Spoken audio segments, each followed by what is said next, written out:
We are here at the Pinnacle Athletic Complex here in Thornton, Colorado, getting ready for championship weekend. It's a big weekend out here. I'm Emily Brixey, or Brix, and I am here with my new friend, Leah Smith, here in the box, getting ready for this. Leah, how are you? Oh, I'm so excited for this weekend. We have a really great slate of games for this weekend. We are kicking off this weekend with the semifinal game. So right now we're going to see Bay Area Falcons take on the Utah Wild. This is actually a rematch of the first game of the season that they both played. Utah came out on top, and I know Bay Area is really chomping at the bit to get that back. We're super, super excited to have the Colorado Alpenglow host. They are going to play later. They're going to play the San Diego Super Bloom at 5 p.m. Mountain. So it's going to be a really great weekend. The weather is beautiful here, and we're so excited to be out here. Do you want to talk about what we can expect a little bit more? Yeah, well, like you said, I mean, this is a highly anticipated game, right? Like, the Utah Wild are out here. They are wanting to get this win. They had that only win against the Falcons throughout the entire season. So they are chomping at the bit, ready to take down the #1 seed. Let's look at some of these highlights from the Utah Wild so far this season. Like I said, in an absolutely brutal overtime loss to Utah in week 1, we saw that loss for the Bay Area.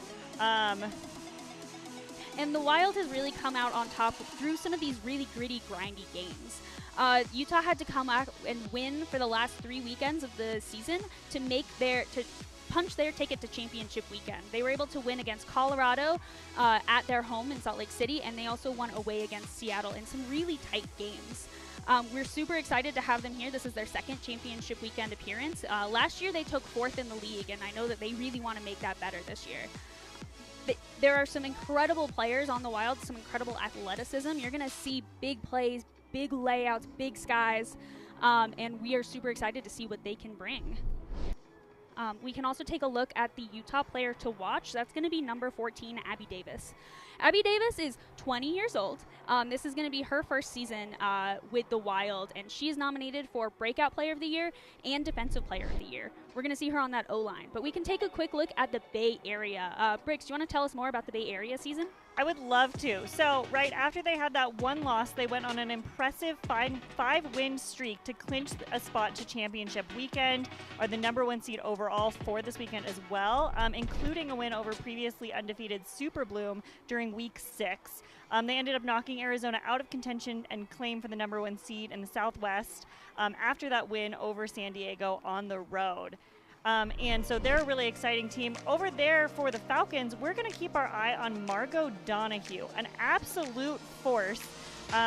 Donahue is a nominee for the Breakout Player of the Year. She's been an incredible receiver for the Falcons with an impressive 700 receiving yards in that regular season. You can see here she is working to get that disc and creating those wins for her team. Yeah, Bay Area has really had an incredible season this year. They've only had one loss. Yet again, it was to the Utah Wild, and it was the first game of the season. I think they utilized that. I think Bay Area learned a lot from that game. They were able to kind of build some more resiliency, as well as get a little bit more gritty on their offense and their defense. I think Bay Area is known for a lot of just incredible players, as well as incredible throwers. There are people who are threats on both sides of the disc, throwing and cutting. So that means the people who are marking up on them really have no chance to relax. And it's going to be an exciting matchup. I believe that these two teams faced off in the 3rd place game for championship weekend last year. So they're probably feeling that excitement a little bit as well. Yeah, they're kind of maybe in a more familiar territory, a big game with a lot on the line with a familiar opponent. Bay Area and Utah have played each other quite a bit, I think, every season that we've had in the Western Ultimate League. So I think they're getting a little bit more comfortable, but both teams have new players this year who are really just breaking out, I would say. And I am certainly excited to see it. We're going to take a quick second to acknowledge also our observing crew.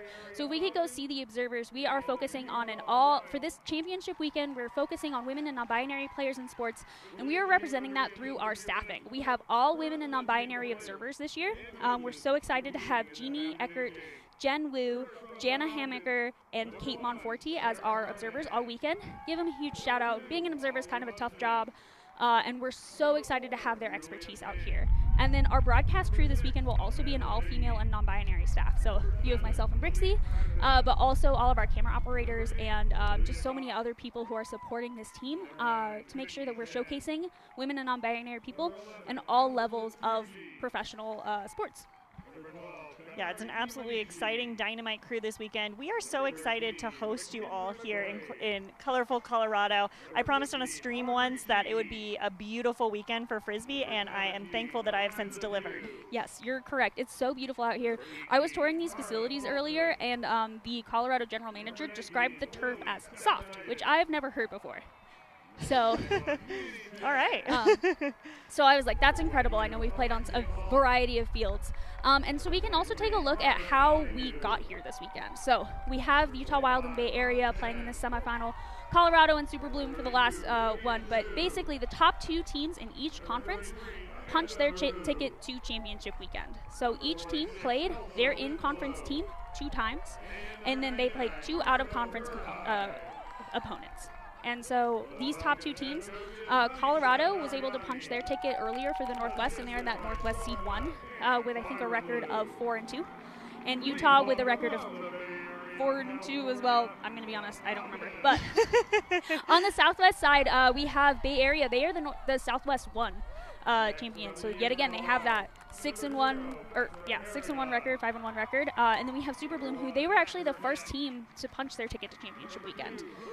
They were able to win out 4 games really quickly and pretty handedly, and they were able to make sure that they knew that they were coming to Colorado early. Yeah, and that's always nice to know, right, earlier on in the season, and then you can really work out kinks knowing that you're going to championship weekend rather than playing with a little bit of anxiety through the last end of your regular season game. So that's increased an advantage. Pressure. Yeah, exactly. And cheaper plane tickets, which is really nice. I'm sure the team's general managers appreciate that as well. And so other things to talk about with the Western Ultimate League that are specific to us. If we want to talk about our rule set really quickly, we can talk about how it's different than other professional leagues in Ultimate Frisbee, as well as different than the USAU rules. It is a 7-second stall, which observers do not count. It is player counted, which means sometimes they go pretty quick. So that means that players are moving through the disc really quickly. And then another thing that I want to flag is that on timeouts, the entire team can be switched out. So all 7 players on the field can be switched out. If you only want to swap out 2 players, you can do that, and the stall resets on the disc. So there's an advantage there on time management as well as personnel management. Yep, and as you mentioned with the time management, right, an interesting thing is we'll play in quarters. We'll have 4 12-minute quarters with some time stoppage near the end. The final 2 minutes has time stoppage for each of the teams. The other really interesting thing, right, is each team has 2 timeouts per half, and during those timeouts, coaches can choose to swap out lines. So we might see some of that strategy come out, especially as there's a quick turn opportunity. And then at the end of each quarter, instead of doing, I know with the UFA, they do, it's a buzzer beater. For the Western Ultimate League, it is last possession. So if there is a turn or hopefully a score, then that holds up, which is really exciting. Yeah, definitely love to see teams really holding that, acknowledging that they have just a few seconds left on the clock, but knowing that they can, as long as they keep it chilly, hold possession, they can work through that disc to the end zone. Or as some of the teams have seen this season, if they accidentally misthrow and the other team catches it with 1 second left, the other team gets to play through that score, which is pretty incredible for both, or I guess bad for one team and great for the other. Absolutely, and because we have this timing component to our league, there are some overtime rules. In the case of a tie, we will take a look at those. But first overtime, we've got 4 minutes with the first 2 minutes running clock as is and normal. If we happen to go into a second overtime, the team who started with the first overtime on defense starts the second overtime on defense as well. And that is sudden death, so it is the first person who scores wins. But yeah, we have the coin flip happening right now. I want to acknowledge the Utah Wild captains. We have number 58, Paige Kircher, number 10, Chrissy Mariyama, who is out with an ACL tear, and then we have number 34, Kendra Miller. And on the Bay Area side, we have number 1, Carnahan, and trying to take a look at the other jerseys. I believe that's 21 should be out there, right? Mary Chang. Oh yeah, Meidi Chang. Yeah, Meidi Chang is an incredible player for the Falcons. She's someone that you just want to watch and learn from all the time. And I believe that third one is going to be Amanda Maru. Okay, and I know Maru has played with the Falcons, I think since their inaugural season, and has really just been a stronghold for them. Yeah. So it looks like it is a little breezy out there, probably a bit of a crosswind. I'm doing this by the Utah Wild flag out there. And it looks like the wind is going from the right side of the screen to the left, kind of top to bottom. It's a little bit crosswindy. And it is hot. It's hot and sunny, and we are on turf. So, yeah, if we want to throw it down to Betsy, if she has any thoughts, especially on what the temperature is down there, or vibes on what she's heard from players. Hey everyone. Yes, absolutely. It's definitely warm down here. You see the Wild here surrounding and supporting their captains. I think this is really interesting because it is warm down here on the turf, and you can definitely see that the Wild is really comfortable on this field. They've played on this field a number of times, and the Falcons haven't. So you see their swagger, with bringing out their glasses, and this is definitely going to be an interesting start of the game to see who is more comfortable on this field to get this first point in this wind and in this heat on this turf. And the wind here is also a little bit funky as well because of the way that our stadium is set up. We have the highway behind us and sort of some wind blockage to one side of the field. So we get kind of a swirly situation going on here sometimes. So the first team that's able to really, tighten up their throws, really, get that all set is going to have a bit of an advantage. All right, so the coin flip has happened. I did not see who is receiving, but Utah Wild is doing their classic munch cheer, which normally means they're on defense. But I don't want to make any promises while I'm guessing. Some might say they're chomping at the bit to get this game started. Hey! No, I think it's going to be so exciting to see. I think both teams have really grown and adjusted through the trials and tribulations of the Western Ultimate League season. And so I'm interested to see how they match up against each other since they did see each other initially. I also know Wild was missing a few of their key players. They didn't have number 44, Stacey Gaskill, when they first matched up, as well as they didn't have number 8, Sarah Judd, who both are key players on the Wild D-line. Absolutely. And let's remember again, right, this is the semifinal to get to the championship for the Western Ultimate League. So the Bay Area Falcons are really going to want to trust their system, right? They have demonstrated throughout the regular season that they are a force to be reckoned with.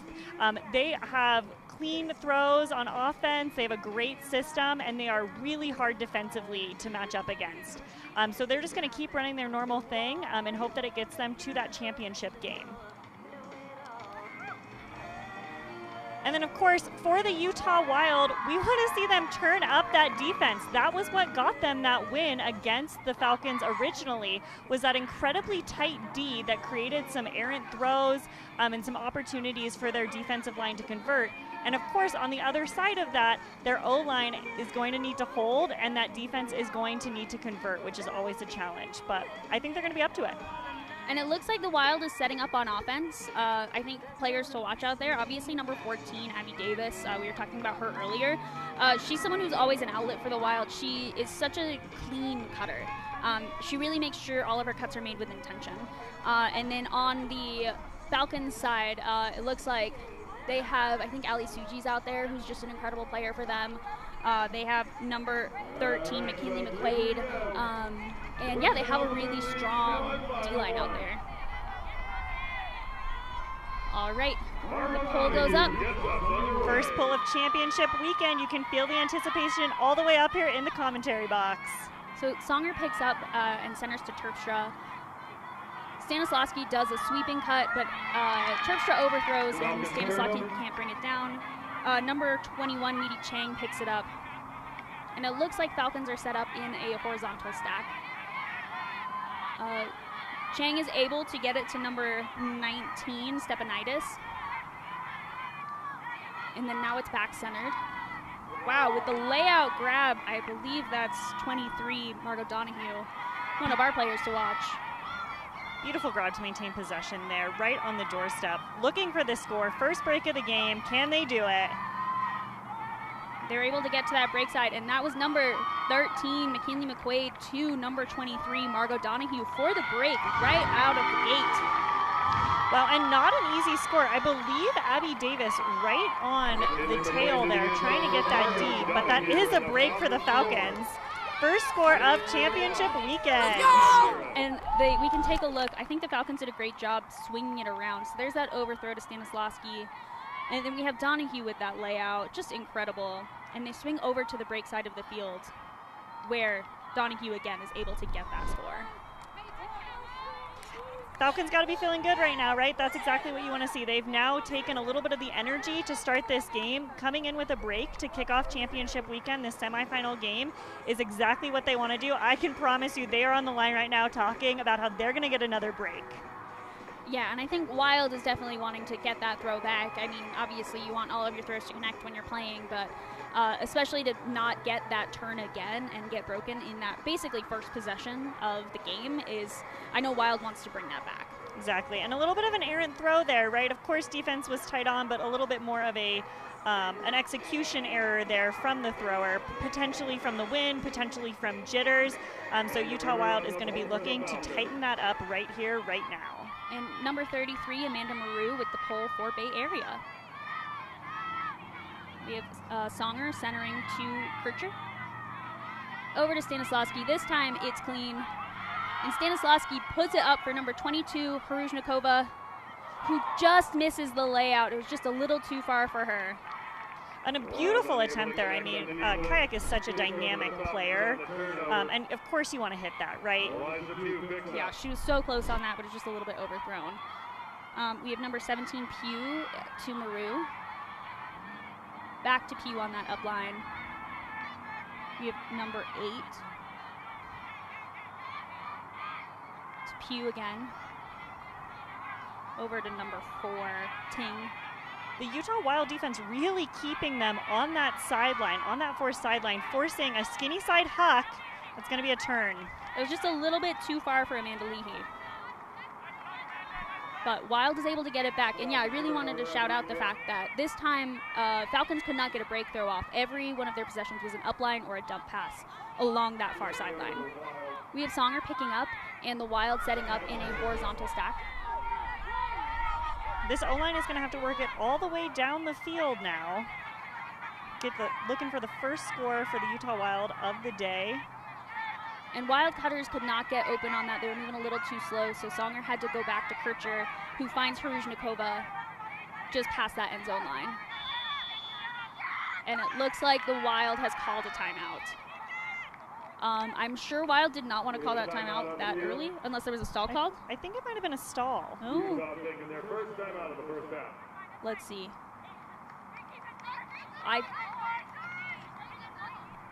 Let's see if we can hear our observers. I think the discussion is whether or not the timeout was called before the stall. And it looks like the timeout holds. So I'm sure Wild did not necessarily want to call that timeout early, but they were having a hard time generating motion. Yeah, and that is one of our strategic timeout calls, right? From coaches, I believe, able to maintain possession there for the Wild, thanks to that timeout. I'd expect that we will see probably the same line, right? This is still our traditional Utah Wild O-line here. You know, they have the skill set in the bank to move this down the field to get this score. Maybe playing with a little bit of jitters. Also, Falcons coming out really hot to start the game. That is really tight lockdown defense. As you mentioned, right, they were having trouble getting anything off. I'm not saying come fully over. We can hear Coach Dariani talking about defense. Know that they're coming full swing, coming. Because if the Falcons can keep it here, right, that's right on the doorstep, still in the end zone. They're going to put in everything that they have in these next 7 seconds to make that first throw incredibly difficult and try and just get this turn right in their end zone.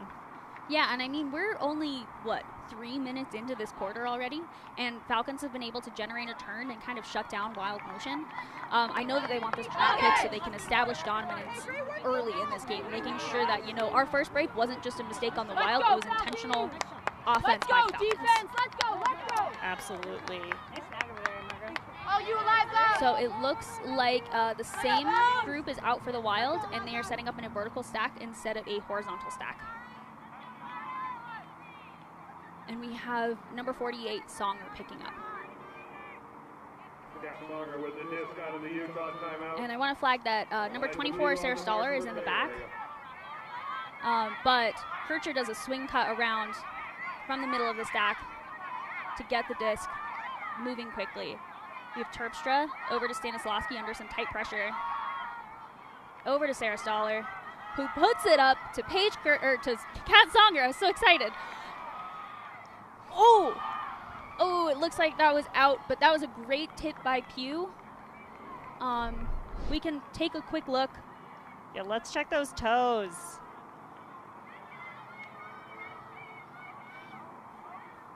Looks like it is on the line. Good call there from the observer. Oh, it looks like they're calling it in. Oh, spoke too soon. Spoke too Commentator soon. curse.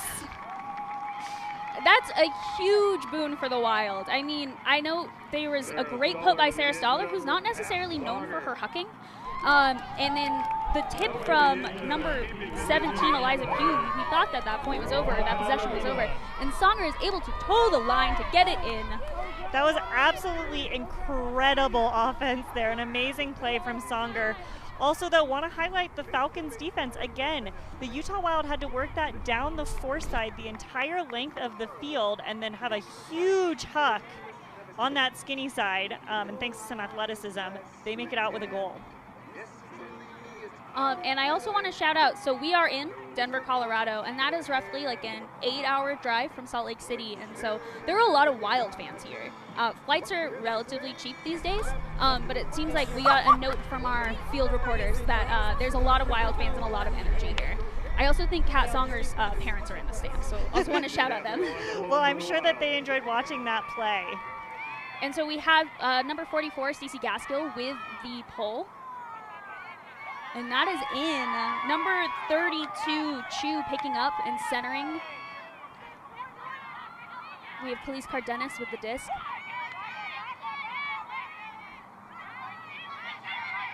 Back to Cardenas on the far sideline with an up line to Han Chen, who puts it up.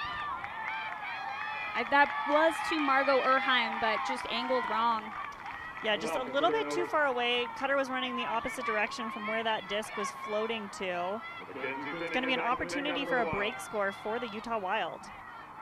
We have Ellie Shortall with the disc for the Wild. Wild also set up in a horizontal stack. Over to number 13, D. Bozone. Back to Perquette. To number 16, Shea Wallen. Moving it around to Justine Cherwink. Shortall reels it in. Looking for Gaskill, who puts it up to Bozone. And that's a break! Wow, beautiful throw there from Gaskill. As you may know, Gaskill is from Colorado, an Olympian, played with Molly Brown for a very long time, including this year, I believe. So she knows exactly where she's putting that disc in this rare Colorado air, and that was just absolutely beautiful. And I want to say, I'm going to say with a lot of confidence, even though I'm not 100% sure, that everyone on the Wild D-line touched the disc during that point. You know what? I love it. Let's say that. Let's say it. Yeah, I wanted to shout out that they were able to get it to, we have Gaskill picking up and just with a beautiful inside-out flick. Bozone with a big smile. Easily able to run onto that disc. Now Gaskill feeling herself a little bit, I think, as you should after one of those beautiful hucks. Kircher also sprayed a ton of water down her back. Kircher. You gotta cool off, you know? Stay chill out there. We have number 0, Vesper Aragon with the disc. Ves is an incredibly talented thrower.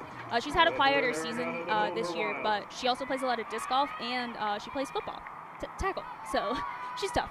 Vesper is one of my favorite human beings on the planet. She's so cool. Nice. She's so nice and she's so cool. We have number 25, Han Chen, going up to Carnahan. Hitting that inside to Maru. Back to Han Chen. We have Carnahan on that inside. Shooting with an outside in forehand to number 22, Lexi Zalk. And that was great patience there from the Falcons. You saw a lot of their throwers really wanting to put that deep. I could feel it in their eyes. I could see it on their faces. But, you know, with great patience, they're easily able to sort of work it downfield together, work that system like we were talking about, and get that score. And that was really great vision from Carnahan. If you notice, Sarah Judd on the Wild was on the other side of her person, allowing for that easy outside in forehand, which was just, yeah, it's an incredible throw and really taking what the defense is giving you. And as you mentioned, I could hear during that point some of those Utah Wild fans cheering for some hard defense, but that didn't stop the Falcons from getting that score. All right, so we are, it still holds, though I guess that kind of changes with the quarter system, but both teams have broken once, both teams have held once. So we're going to see what happens in this next point. We have number 23, Margot Donahue, with the pull. Kircher catching and centering to Songer. And I'm interested to see if the Bay Area sets up in a forced middle. They've done that before pretty successfully with the Wild specifically. Oh, wow, and Kircher shoots deep for Stanislavski. I'm going to assume that was a high stall throw. It looked like she didn't have a lot of options, and there was a lot of swirling for the Utah offense. Yeah, and maybe a little bit of impatience too, right? I mean, they have been getting held in the backfield a little bit and on the sideline, and maybe just trying to break through that tight lockdown D from the Falcons. So Meaty Chang just threw it to Donahue, back to Chang on that inside with a big backhand. Terpstra is there, but as well as a lot of Falcons. And that's the D. Terpstra picks up for the Wild. Over to Hruzhnikova, to Kircher. Oh, pick called. Pick called. Looks like the Utah Wild were trying to kind of decide what offense to run, and a little bit of a vertical stack there for half a second before I think they're going to move here into a horizontal. We will see. Stoller, it still maintains the disc on that far sideline. It looks like she was still open without the pick. And so, yeah, we'll see how the Wild sets up. I would assume that they'd actually stay in a vert stack. We have Kircher for the upline. He's skirting back. Up to Stanislavski, who hits it up the open side to Terpstra, who uses that momentum to shoot for Hruzhnikova. The number 13 is there, but Hruzhnikova brings it in under tight pressure from McKinley McQuaid. Wow, Hruzhnikova there with a defender right on her back, able to, one, do a great job of reading that disc, maintain possession on the field, and ultimately come down with that score for the Utah Wild. And I think that was a really great put by Kircher. I think she also, so there's the first miss by just the overthrow to Stanislavski.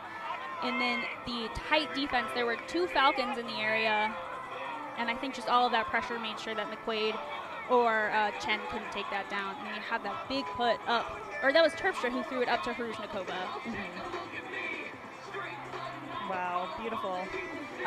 In this stadium, players were able to select what their score songs are, and so I just wanted to let everyone know that Kayak has chosen I'm on a Boat. She has a really strong brand, everybody, and I really respect that. And she's rocking the glitter. I always respect a player that's rocking a little bit of the glitter. All I can say is that Utah Wild loves the glitter. I think it came from Corey Bigum originally. Corey with the vitamin G, as she calls it, I believe. All right, so we have it to number 25, Han Chen, back over to 32, Vivian Chu. Who's able to hit Ali Suji in the center.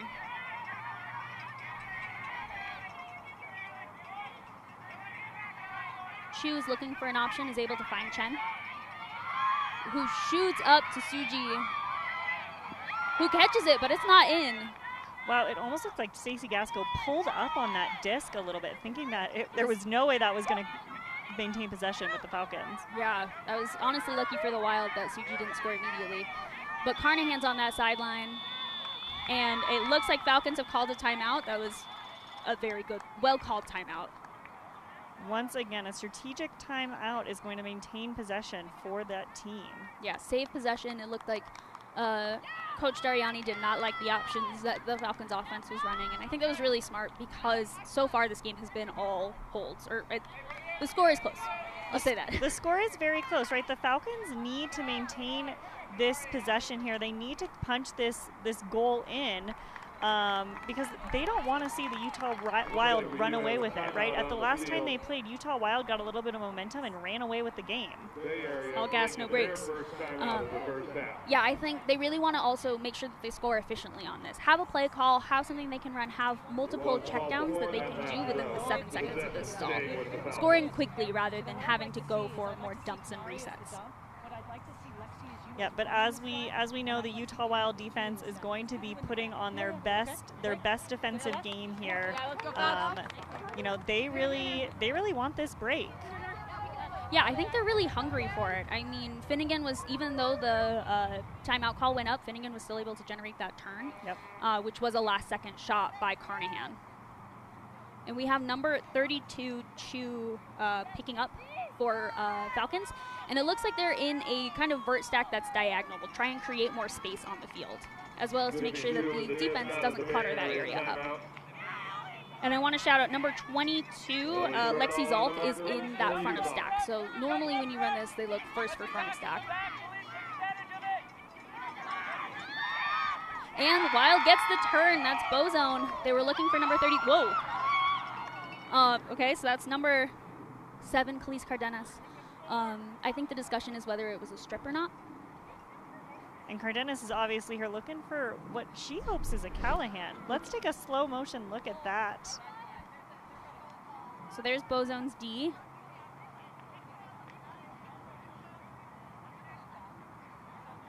I don't know. It looked a little close. I can see why the Utah Wild player went ahead and called a strip there. Looks like they're working it out with the observer. We can also take if there's another angle there. So Kendra was in the way. Yeah, I think it's a really close call. So it looks like it goes back to Bozone. And they should have a 4-second pre-stall. That's something we didn't talk about in the rules, but after calls like this, they should have 4 seconds where the person with the disc can't fake or move, but it gives everyone else a chance to kind of set up. Will be staying with the Wild. And Wild sets up in that vertical stack. And it looks like a foul was called. I believe that was Chu trying to get that layout. Yeah, I mean, beautiful attempted D there from Chu. Wild calling a foul really tight, right? And this is the kind of intensity we want to see in these types of games. So I'm not sure if they've gone to the observer or not, or if the observer's just listening in. Okay. So it looks like foul contest, and it goes back to Bozone. So there we go. Right, and like you mentioned, right, this really intense play that's leading to these calls is evidence that, like, both of these teams are in this game. Both of these teams want to play in that championship game, and they are playing with everything they've got, and, you know, a lot of intentionality on the field with the calls. And Bozone is a very traditional, I would say, D-line cutter. She's someone who gets that disc and is not known for a lot of throwing or confidence with her possession. So there's a turn, and then Falcons is able to score really quickly. That was number 7, Khalees Cardenas. I believe over to Vivian Chu. So I'm sure Wild really wanted that back. I think if they hadn't already used a timeout, they would have used a timeout with that possession with Bozone. But, I mean, if you're a Falcons fan, you also could say, like, disc don't lie. We got 2 Ds. Yeah, I mean, and they are able there to, that's, again, that incredible defense from the Falcons keeps that disc in their red zone. So despite even, you know, probably some calls that didn't feel good for the Falcons, they're able to stay mentally strong in that moment, keep that disc down there, and then just a quick one throw for a score. And Khalees Cardenas moved really quickly for the Falcons. She saw that turn, picked up the disc, and said, we are not setting up for this, we are just going to go. Which I think also worked out to their benefit, because that meant that the Wild didn't have a chance to set up their defense. So it is 3-3. That was a hold for the Falcons. And so we're going to have number 23, Margot Donahue, pulling. We have Songer centering to Kircher. Up to Terpstra, who puts it up to number 2, Stanislawski.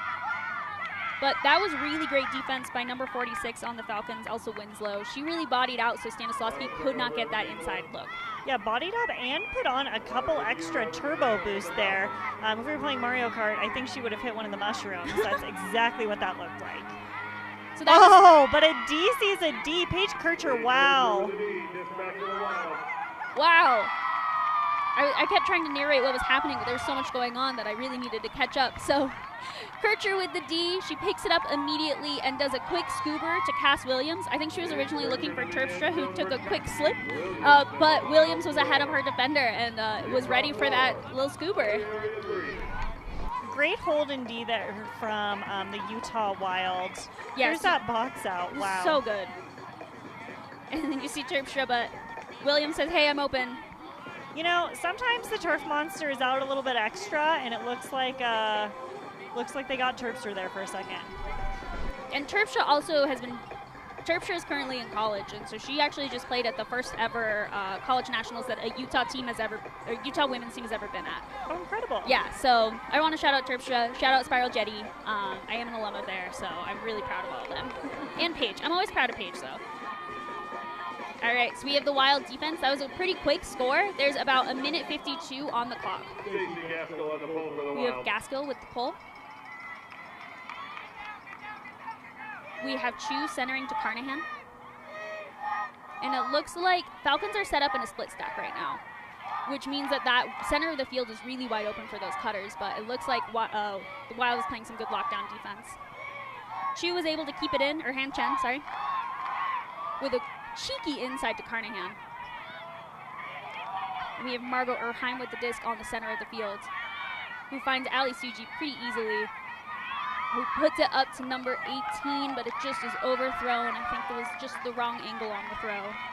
Utah Wild here looking to get another break and create a little bit of distance in that score. Got to work it all the way down the field, though, in order to achieve that. So we have Perquette, who finds Gaskill, who gives it back to Perquette. Shoots it wide to Bozone, who's able to bring it in. She's so speedy. Who finds Wallen, back to Perquette. Short all from the front of the stack, who puts it up to Gaskill, who wasn't really running, if I'm being honest. Yeah. And there's a collision there. Looks like Gaskill and number 11, Allison Suji. Yeah, that disc went up. I get wanting to huck to Gaskill. Huge target, great receiver. Not really in position or running for that disc when it happened. So there were no calls on that point, so the Falcons are picking up. We have number 25, Han Chen, picking up at the center of the field. It looks like Falcons have kind of slid back into a horizontal look. We have number 33, Maru, with the disc, who shoots it up to Erheim. Falcons taking up a lot of space, both horizontally and vertically on the field in that host stack, really creating space for their cutters to go to work and get these big gainers. All right, we have Suji on that close sideline. Puts it back to Chen. We have Carnahan at the center of the field looking back to Chen. And it looks like the cutting motions for Falcons have slowed up, but that is the clock has run out, which means that this possession is the end of the quarter. And a beautiful attempted D there from Bozone. Wow. We have Suji on that sideline looking over to Carnahan. Shoots that inside, and it just bounces off of Vivian Chu's hands. And I really want to shout out there that Wild definitely needed this turn. They're going to start this next point on defense. So they really wanted to make sure that they're able to start off and not give Falcons the opportunity to do back-to-back offensive points. So, go ahead. I was just going to say, wow, what an exciting first quarter here of the first game of championship weekend for the Western Ultimate League. Very, very tight, mostly holds across. You know, we're even right now. We've seen some breaks, but breaks on both sides of the field. Yeah, it's been such an intense. The defensive intensity here is really incredible. I think also I want to shout out that people are playing safely. We've had some big layouts, we've had some close calls, and so far I think there's only been one foul call, which is really great in a game that this is this high caliber.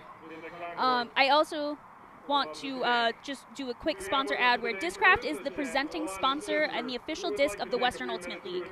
Visit discraft.com to purchase your favorite disc today. We're so excited to have this Discraft sponsorship, and we just love having their support.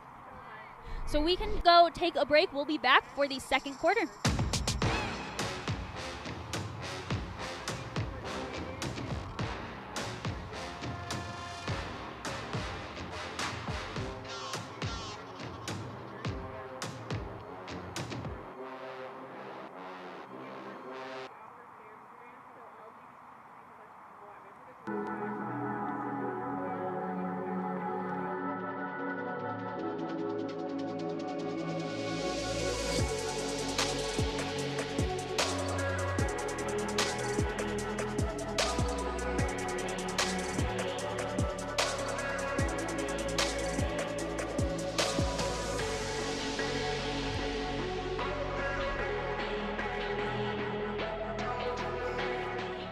And we are back. This is the semifinal game of the Western Ultimate League Championship weekend. We are watching the Utah Wild play the the Bay Area Falcons. Right now, the Wild is up 4-3. Coming into this quarter, Wild is going to start on defense, while Falcons are starting on offense. I also want to shout out another one of the sponsors of Western Ultimate League in this championship weekend. We'd like to thank Ultiphotos for their coverage of the 2024 Western Ultimate League Championship weekend. Ultiphotos is the premier provider of ultimate photography in the US and Canada. Follow @Ultiphotos on social media and head over to ultiphotos.com to view and purchase their incredible action shots. All right, so this quarter is about to start off. I want to shout out that on the Wild D-line, we do not have Gaskill out there, as well as no Cherwink yet. And then on the Falcons O-line, it looks like most of their usual suspects. We see Carnahan out there. We see Vivian Chu. We have Han Chen, who's just a powerhouse out there. So I think Wild really wants to make sure that they're not only generating these turns, but also making sure that they're maintaining possession and finishing the possession. And I know that Falcons really wants to have a clean hold, and then on their defensive end, making it really, really hard for the Wild O-line. They already are, but also making sure that the Wild O-line has no chance of getting it back and scoring quickly and efficiently. All right, we have Vesper Aragon with the pull. We have Chu centering to Chen. Gets it over to 7, Cardenas. Starting off with a split stack, trying to create that space for that ISO cutter to really go to work, but that ends up staying mostly on that force side. We have Chen back with the disc, who shoots it deep down that sideline to Lexi Zalt, number 22. It was really great vision there. A bit blady, but a great read there from number 22. Who swings it over to number 12. As Kanari Imanishi, who gets it to Vivian Chu for the clean hold. And I honestly thought for a second that Falcons didn't have that many options on their downfield, but Han Chen just was able to hit that amazing blade. We can take a look at that. Yeah, Chen is an absolute dynamite player for the Falcons, right? Also, she is the Offensive Player of the Year nominee for the Falcons. And you can see why, right? Like, able to maintain even when you don't have options downfield, really able to go to work, keep possession, and wait until something opens up.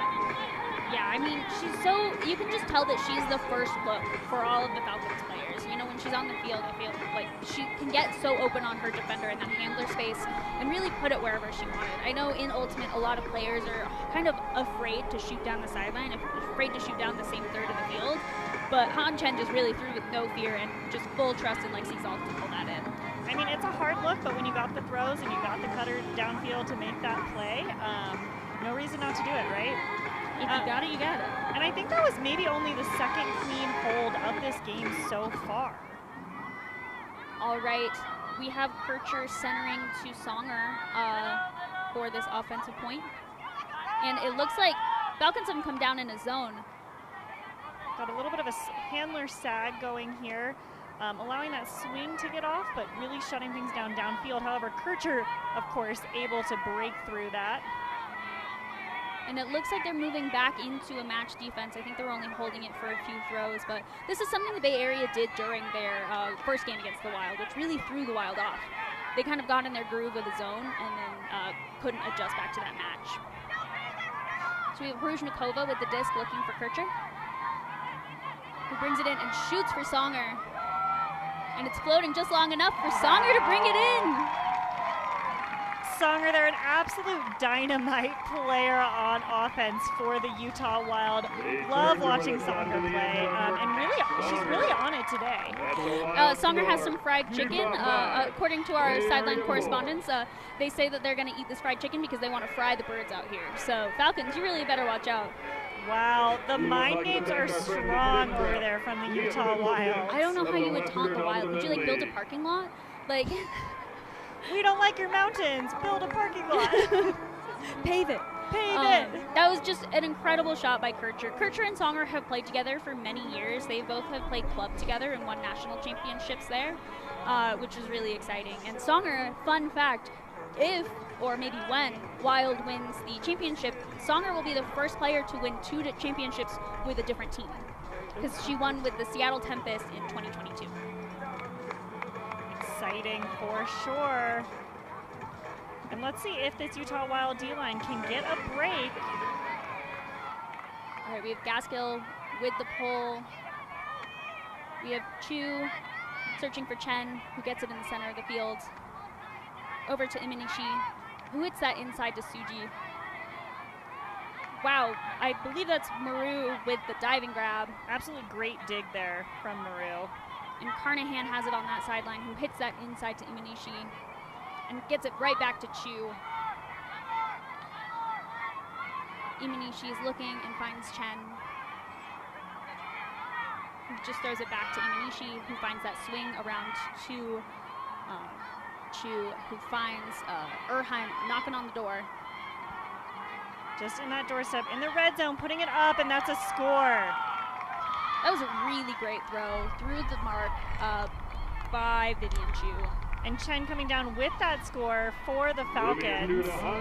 Again, another hold for an O-line here. And Chen was able to move all around the field. She was swinging it around with Imanishi as the offense moved into more of a vertical stack. But you see Maru with that great dig to maintain the possession. And Chu, you're going to watch her just step through Judd to make sure that Chen gets that score. And it's easy on her end, which is really incredible. And Falcons were really moving the disc so quickly. They really, I don't think, were close to a stall at any point. They were able to find people quickly and move the disc. Even if it wasn't for yards immediately, they were able to just keep the disc moving and find different angles in the field. Very smooth, great flow, right? Like we were talking about. This is what they've been working on all season. They are ready to use their system. They're ready to work together. They know their teammates, and they're trying to go to the championship game. All right, Songer picking up. Centers it to Kircher. Over to Terpstra. Back to Kircher. Wow, Ruzhnikova under tight pressure making that layout grab. Who finds Davis. We have Terpstra going deep. Back to Songer laying out, wow. I think Wild can't decide if they're in a horizontal or a vert stack right now, but they find Stanislavski, who puts it to Terpstra. A little bit of chaos here from the Utah Wild offense, but it's working. It's working, including that maybe overthrow from Songer, and Kircher's able to bring that down for the first major chunk of yardage that they've seen in the first few throws. Stoller with a great grab. She's on that far sideline, gets it back to Kircher. Terpstra cutting from the front of the stack as we're getting in that red zone. Who finds Abby Davis under tight pressure. I think Leahy had a hand on that. Well, that was absolutely incredible defense there from the Falcons. Right, so the Utah Wild able to work that down, but discs popping up a little bit higher than some of the intended targets. Kircher able to pick up some trash. Other receivers able to get up and maintain possession, reeling discs in. But a little bit of a chaotic look there from the Utah Wild offense, not going to lie to you. Yeah, I think they were having some trouble figuring out what set they were running, but they were able to keep it moving. I think some players held it for a little bit of a long time, but they were able to find people relatively quickly, at least quicker than we've seen for this team so far. Both of these O-lines doing a great job of maintaining possession, ultimately able to converting many of these plays, many of these opportunities. We're going to be looking for some defensive breaks here. I think both teams are really hoping to start to make a little bit of a breakaway with the score. I think both teams are hungry, which is just making for some exciting ultimately.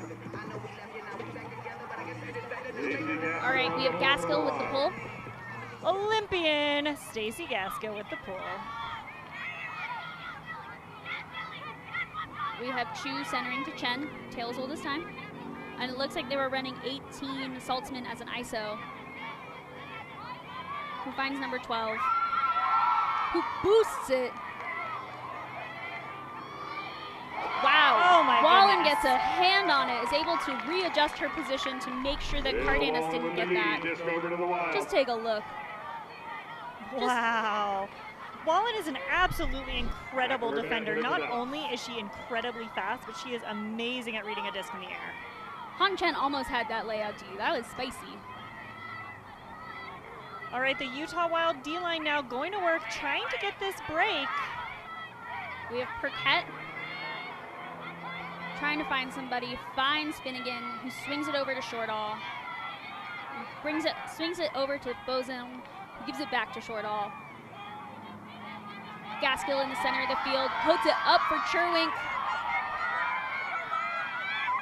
Oh, looks like, couldn't tell if that was a D or a bounce off the hands, but Gaskill and Cherwink are a really dangerous duo together. We can take a look.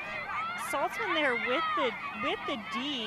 Wow, that was quite a journey for me to be on. I saw Stacy Gaskill put it up, and I thought, ooh, I don't know if that's going to work. And then I thought, wow, no, the Utah Wild offense has that. And then, wow, Saltzman there just really making up a lot of space. Quick turn there from the Falcons is going to get the Utah Wild the disc back, though. Perquette swings it to Wallen as the Utah Wild gets set in their red zone. Puts it back to Finnegan. Looks like there's some body contact there. Puts it up. I think that was high stall. High stall count, looking just for anything in the center. There was a Utah Wild player in that space, but unfortunately not able to come down with that. So we have Chen setting up in the middle. Finds Cardenas. Puts it down the sideline to Saltzman. And just so much speed from Chu on that upline. We have Imanishi waiting. Finds Chu again on that upline, just really winning with speed. And puts it up to Carnahan. Perquette wasn't even in the area.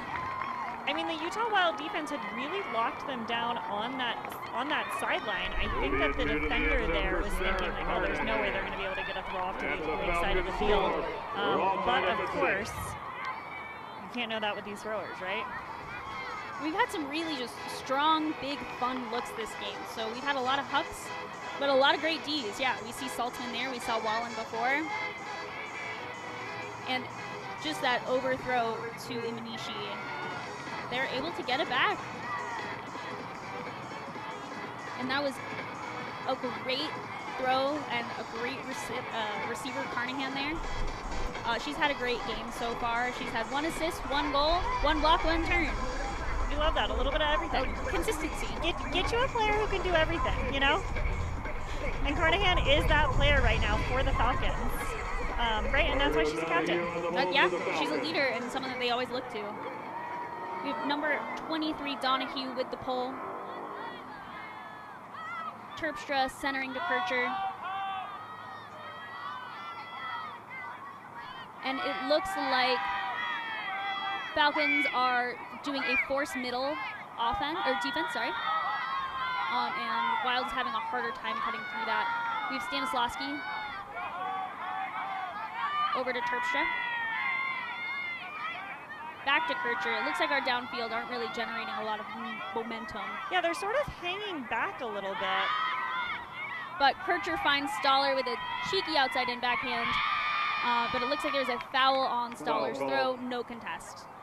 absolute vision there from Kircher to really break up the space, right? They were having trouble finding the cutters downfield, but to no surprise, Kircher with her beautiful throws and visionary ideas breaks through, and Stoller maintain possession with that disc here. And I believe they'll have that 4-second pre-stall.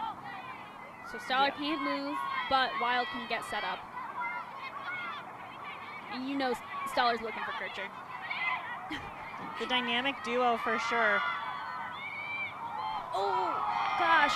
Wow, 0 for 2 there. Yeah, I'm not sure if she was shooting for Hruzhnikova or Songer, but I think it might have been one of those throws that kind of middled and neither one of them was expecting it. Exactly. When you shoot down the middle, it's a little bit challenging to know whose disc is who. Plus that got tipped as well. 2 players touched the discs, 0 come down with it in the goal line. All right, so we have Falcons hitting that inside. They're in the middle of the field, and number 46 is streaking deep, but number 2, Munson, decides to holster and send it to number 8. All right, we have number 9 with the disc right now. That's Vicky Chen, who finds Munson. Or McQuaid, sorry. And that is a very cheeky inside. Oh, wow. With a layout grab. It looks like there was a pick called. That was a great inside throw by Munson. And a pick called, but right, that player has to maintain that possession of the disc in order for her team to keep it. So that was great continuation there from number 9, Vicky Chen. And I know Falcons really want this break. All right, so they're having a quick discussion. They're gonna have that 4-second pre-stall. And that was a violation because number 2 moved with the disc before that pre-stall was ready, or before the pre-stall was done. You need to wait for the disc to be basically checked in. So they're having another discussion on rules. All right, this is well, let's look and then we'll talk about an interesting time of the season. It's up. Ooh, and that was a great bring down by Elsa Winslow. I think if Kircher had turned around, she would have been able to get a play on that disc, but even though it was kind of a floaty throw, Falcons are able to bring that in and get that break.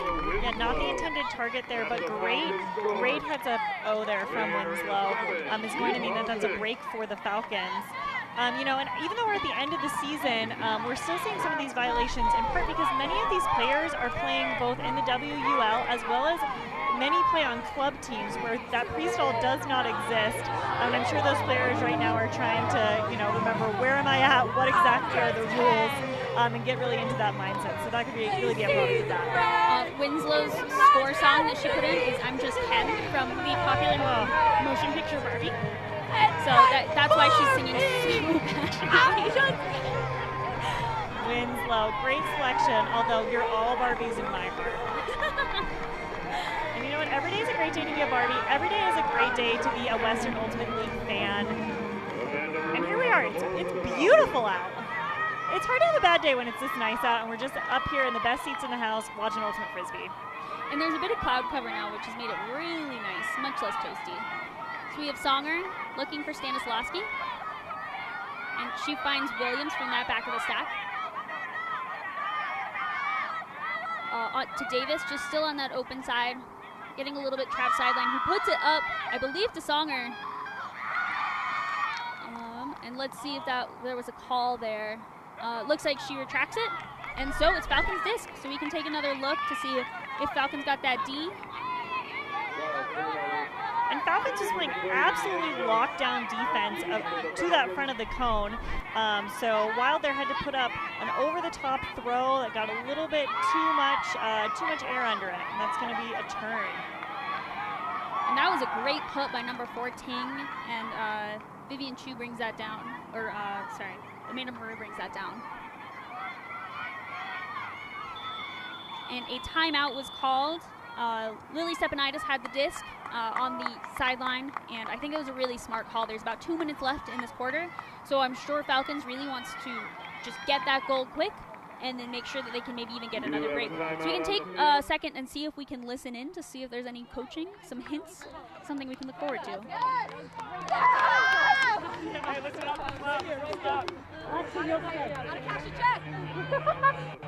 Lacey. Lexi. Lily. Lily. Liv. Liv. Khalees. And then I would like Viv. Meaty.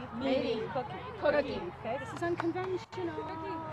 This is unconventional. Yeah, let's go. End zone line. Let's go. Eddie doing the end zone bracket? Yes. So with bracket, I also want you to think about a butt cut. The front can double cut, but the backfield can butt cut behind. Okay? So who wants to pick up this disc? I need someone who's good about picking up this disc. 20 seconds to set. Lily in the front. I'll go back. I'm going to go back. I'll be the bailout. All right, so we got some coaching from Coach Dariani. Like I said, they have played Wild before, and they know that Wild loves to play a bracket, especially in these red zone situations. When they are trapped on this sideline, that's Wild defense bread and butter. They really try and set up something funky to clog up that front of stack. So they were talking about utilizing the back of the stack to get through that bracket and throw it over. All right, so we have Falcons with the disc. That's number 2, Molly Munson, who swings it over to Stepanidis. Number 8 is able to dump it to Chang, who swings it back over. Hits that inside to Lexi Zalk for the break. Wow, great team defense there from Utah Wild, but that cutter reads it very well. Finds space where it's a pretty easy throw, and that is a break score for the Falcons. Creating, I think, the most distance that we've seen in the score all game today. Yeah, so the last 3 scores are all Bay Area. They've been able to hold and then get 2 breaks. And so look, we can take a look at Carnahan's just beautiful cut. Munson's inside that floated up, and they were able to bring that in. Great read there. Great job. Still counts even if it's a little trashy.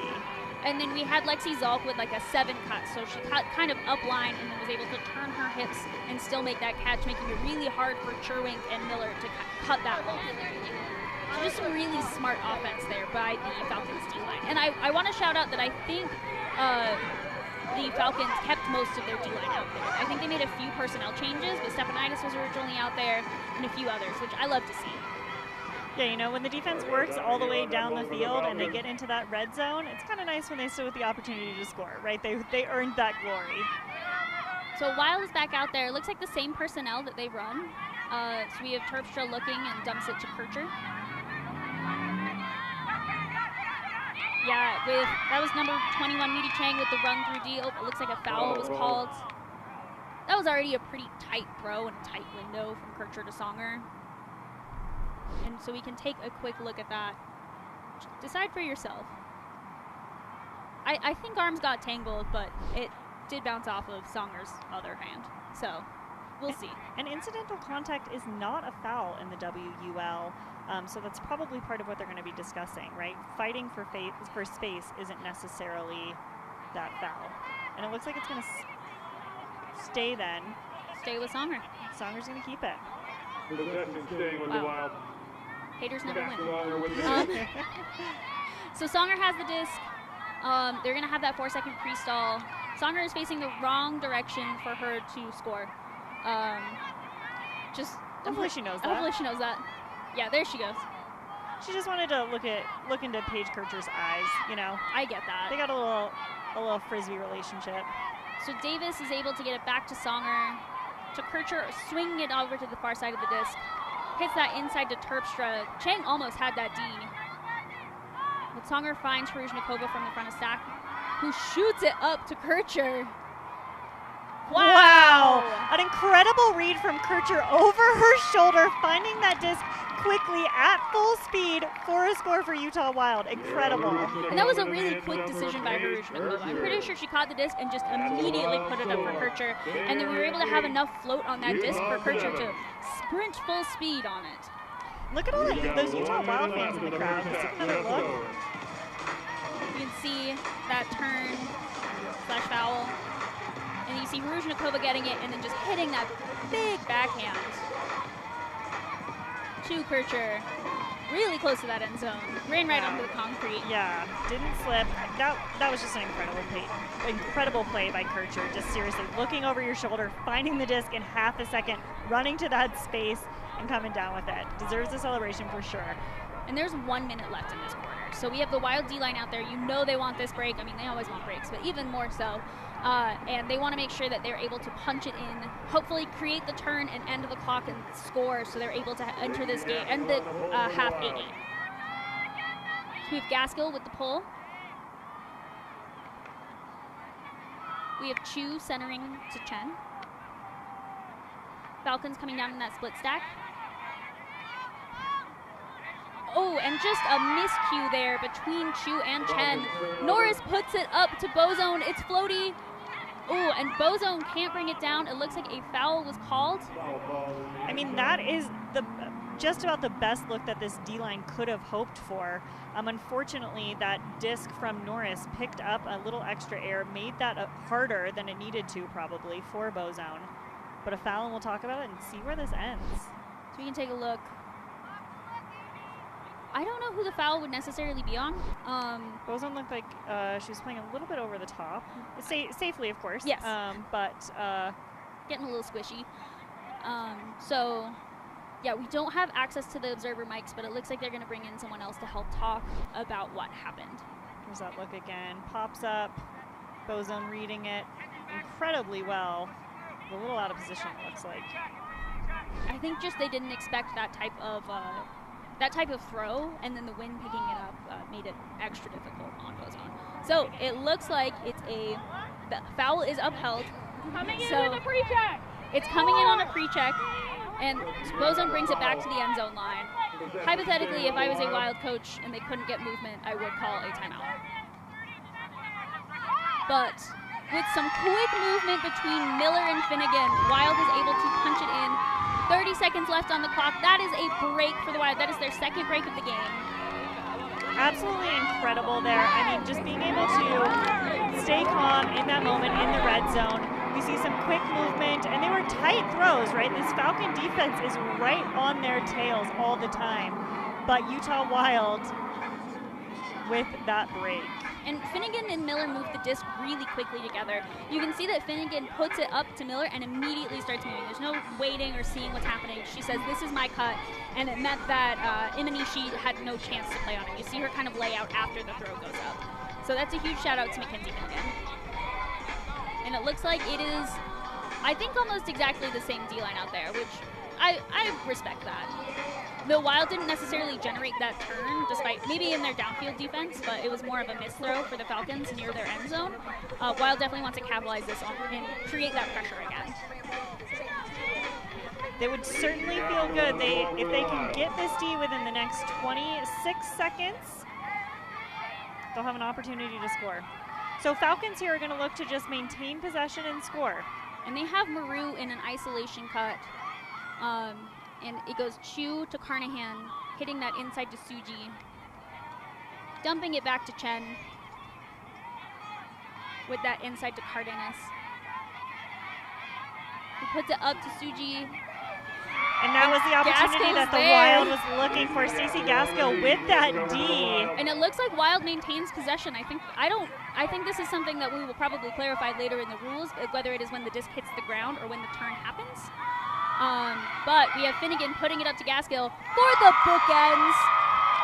Wild ends the half with 2 breaks back-to-back, putting themselves back in the lead. Oh my goodness, what an intense and close game this first half has been so far. Utah Wild showing that while they were the last seed to get their championship weekend ticket in, they are here to compete and they want to play in this championship game. And I think unlike their first game against Falcons this year, they really want to say, hey, we don't need to go on an 8-0 run to win this. We can win this every quarter, every point, every opportunity. So we're so excited to see Gaskill get that bookends. And yeah, Wild is super hyped to end this half. They are up 1 point. I think other things that we're seeing is that Falcons is throwing a lot of different offensive looks. They've been running a lot of horizontal stack, but I've also seen them run split stack. And then in that last possession, they ran an ISO cut with Maru. And it looks like we are going to have a halftime interview with the Utah Wild. We're going to have Paige Kircher go talk. Hey, Paige, can you hear us? Can you hear me? Yes. Ooh, yes. Just speak up one more time. Can you hear me now? Yes. Hey, Paige, you are on the booth with Emily Brixey and Leah Smith. How you doing? Hey. We may have just lost you, but Paige, wow, what an incredible first half for the Utah Wild. Coming out with a break there to take the lead in that first half. How are you feeling? How is your team feeling? What are you telling them in this huddle as their captain to make sure that you get this win and go to that championship game? Yeah. Can y'all hear me? Yes. Okay. What we are feeling right now is an abundance of joy and gratitude for being here and playing for each other, and that's exactly what I'm going to tell my team in this huddle, is that what's what we need to keep doing. Our season has been a series of ups and downs, and this game is emblematic of that, and I wouldn't expect anything else, and we're going to close it out in the second half. Amazing. Any adjustments that you're hoping that your team will make to really secure this win? I think defense is going to try some different strategies in the second half. I'm not privy to all that they're doing. Offense, we're really just going to keep settling into our groove and doing what works and claiming space and attacking disc, and it's going to work. Amazing. Well, we will let you get back to your team, Paige. Your orange hair looks amazing. Great chatting with you, and good luck in the second half. Thank you. Thanks, Paige. So that was Paige Kircher. She's a captain for the Utah Wild, as well as one of the offensive line quarterbacks. We're so excited that we were able to talk with her. And, yeah, I think we have some fun stuff coming up this half.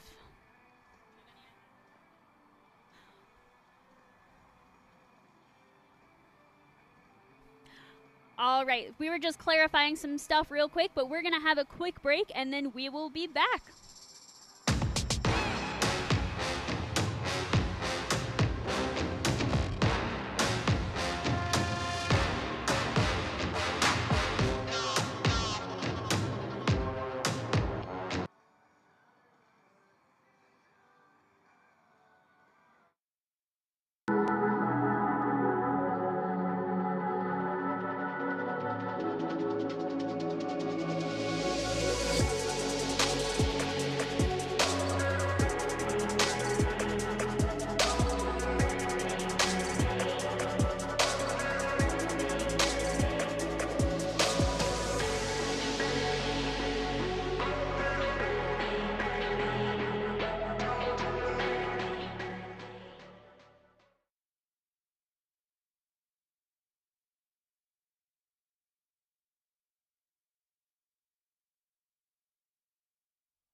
All right, we are back.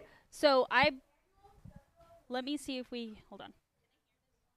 Noteworthy contributions to the league and their teams. Each nominee exemplifies excellence in their respective roles. The Breakout Player of the Year nominees are players who had a standout season via performance and stats or significantly larger impact on their team in previous seasons. From Utah Wild, Abby Davis. From Colorado Alpenglow, Blaise Sevier. From Arizona Sidewinders, Lauren Pisani. From Bay Area Falcons, Margot Donahue. And from San Diego Superbloom, Meredith Bile. Abby Davis racked up 13 blocks in her inaugural season, ranking second in the league.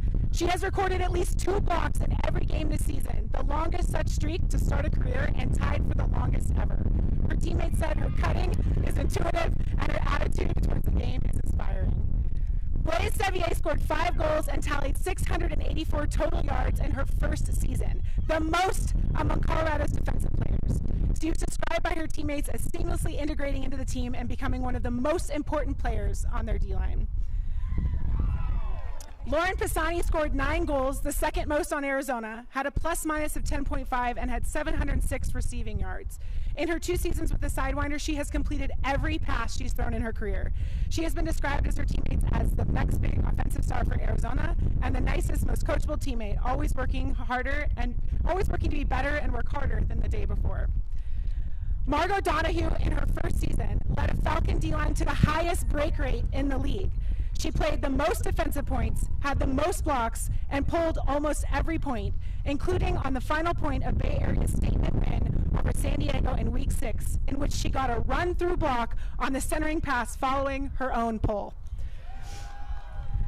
Meredith Bile joined San Diego Super Bloom for her 3rd season in the WL. She led Bloom in goals with 13 goals, which was 2nd in the league. She was also 2nd on her team with 9 blocks. Her teammates described her as extremely fast and literally always open in the end zone no matter who was marking her. Put your hands together for all of our incredible finalists for Breakout Player of the Year. To announce the winner, please welcome our league commissioner, Megan Andrews.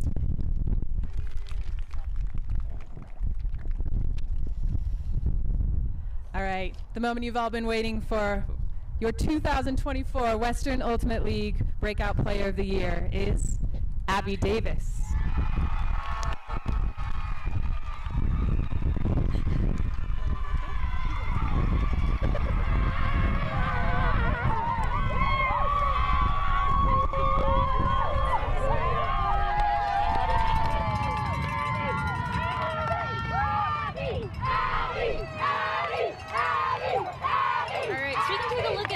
Incredible season so far. This is her rookie year with the Wild and has really made an impact on the offensive and defensive sides.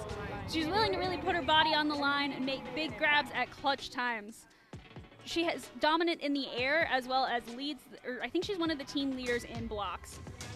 In her last game against Colorado Alpenglow, she scored 5 goals, which is, I think, it's a high for a lot of people. So we're so proud of Abby. We're so excited to have her on the Wild. She is just 20 years old. She plays for BYU Chi for college. So we're so excited to see her. This is going to be her final game of the season. We won't see her tomorrow. Well deserved for sure. Congratulations, Abby.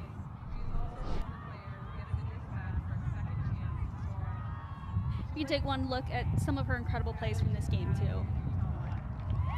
Love that grab. So casual, despite a very, very tight defender on her. I would describe Abby as, I mean, I would say like a semi-flashy player, but definitely not a flashy person. You know, when we noticed that she won, she immediately turned and looked at her team rather than celebrating herself. I think she's someone who really focuses on the team of the entire season. She's so incredible.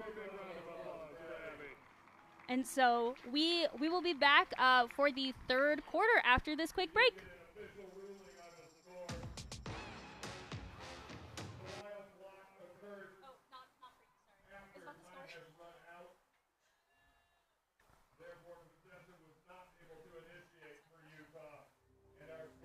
We believe that women and non-binary athletes deserve to be seen and our abilities showcased for the world to see. Right.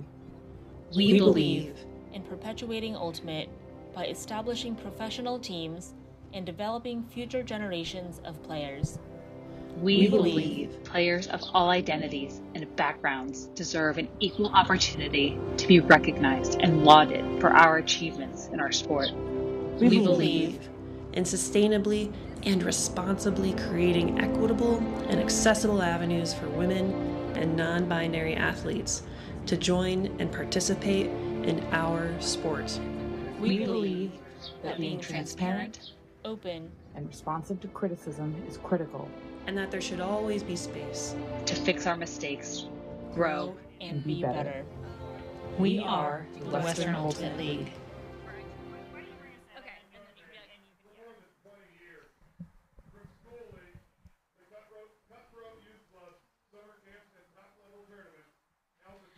And we are back with the Western Ultimate League semifinals, Utah Wild versus Bay Area Falcons. We are here in Thornton, Colorado. We're so excited to be here.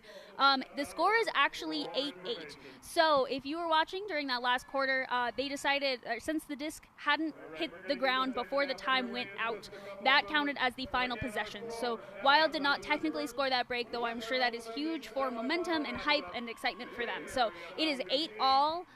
Utah's going to be starting on offense, and Falcons are going to be starting on defense. So it is a tie game. What have we seen so far, Bricks, you want to talk about?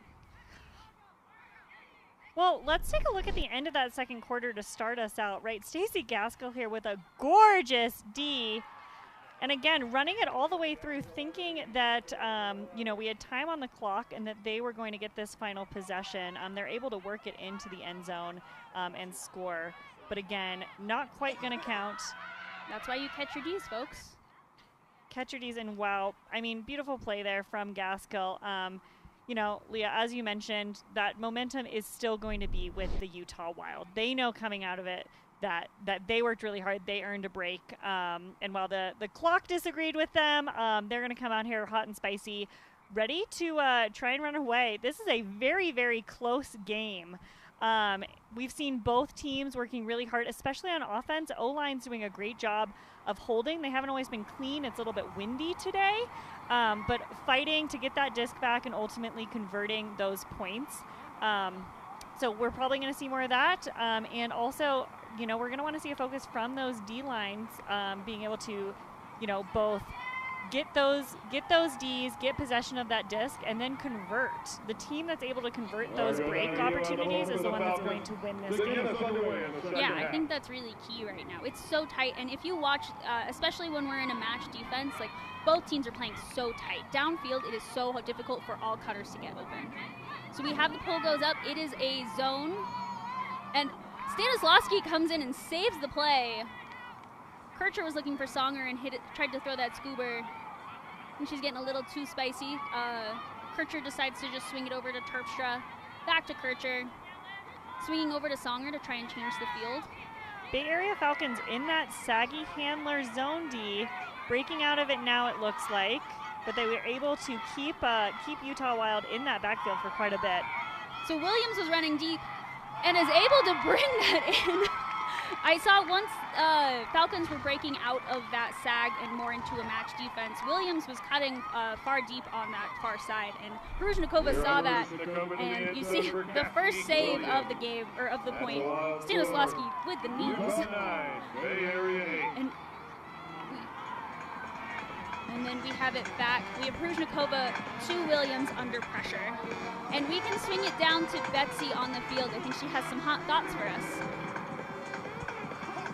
The stands, but you watched Williams call for that. She knew the whole entire time that she was going to go get that disc, and that disc was for her. You know, you can see her go get it, and it didn't matter if there were Falcons in the way. She was going to go get that disc.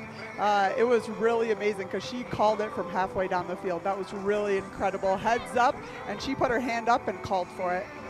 Betsy, we've talked a lot about the energy that the Utah Wild sideline and fans are bringing, but how are the vibes for the Falcons right now? What are they feeling like? You can definitely see how determined they are. I mean, you see it in the score, but you definitely see it in their attitude.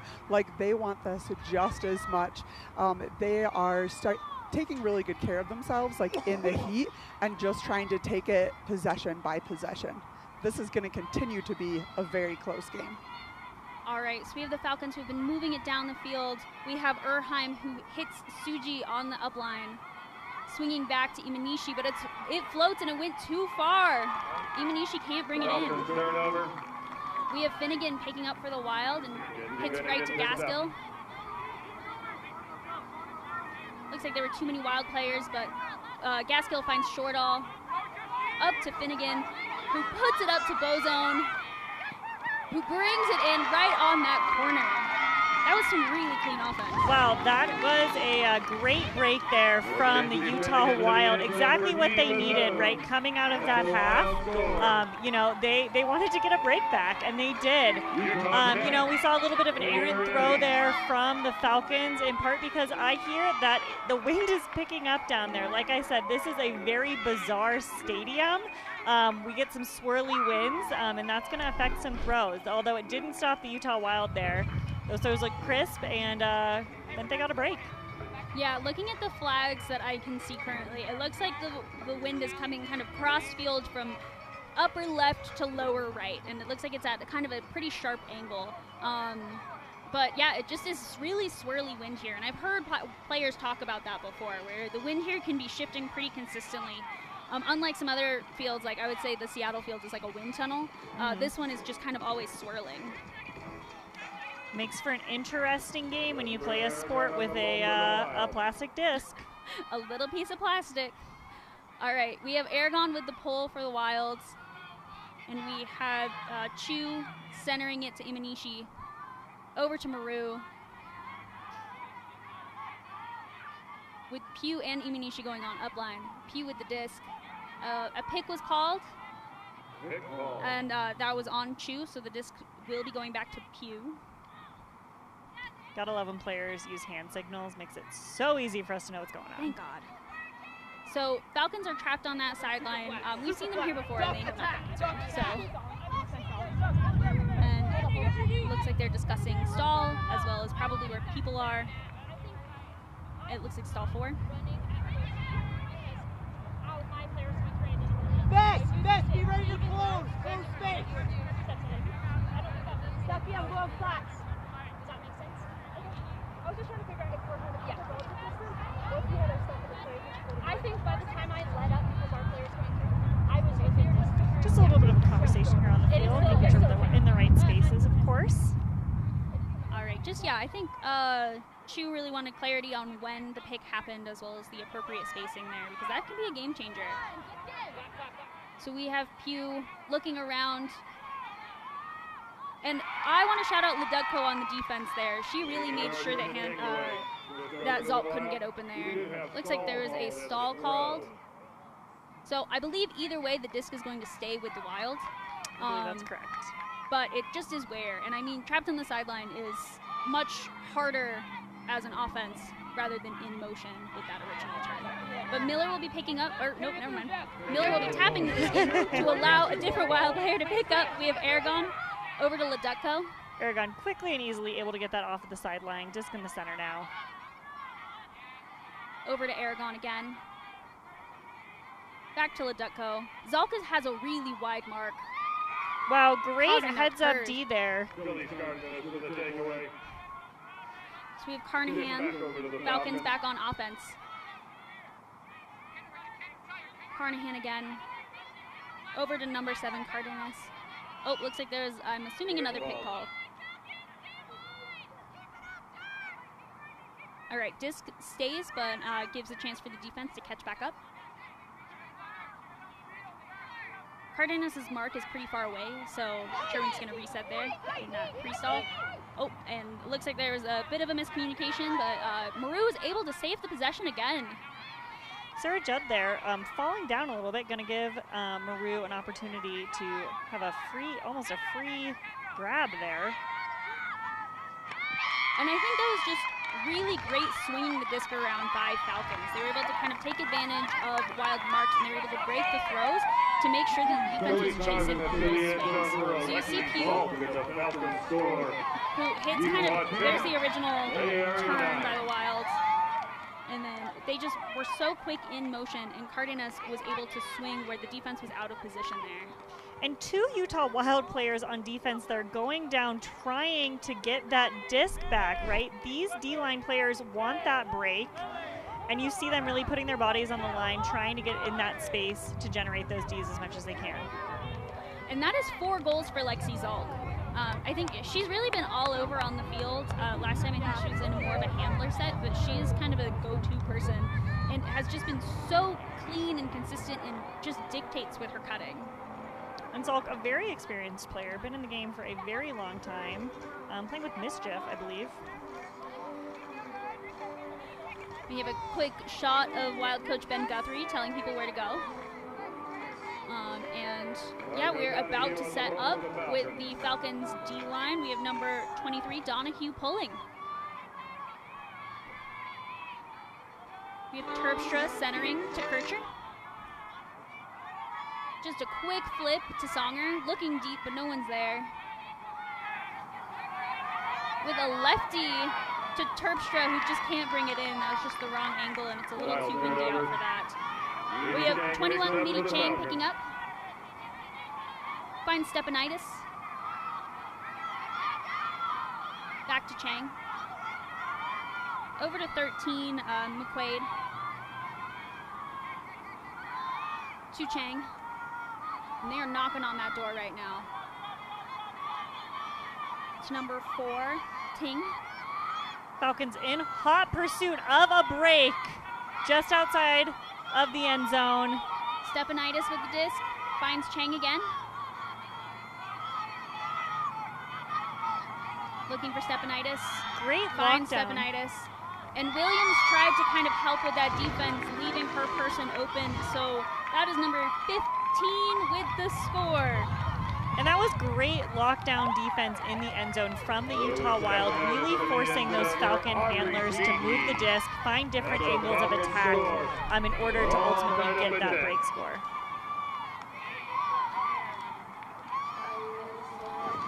So it is 10s right now. That is another break. We are back relatively on serve.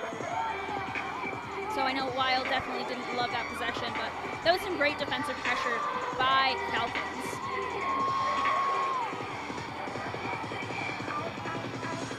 So I'm assuming we're going to keep seeing that saggy, poachy defense from Falcons. I think we've had a lot of they've had a lot of success there, especially stopping some downfield movement. And currently the stadium is playing Taylor Swift, which I personally, as a Swiftie, really love. So I'm personally very hyped.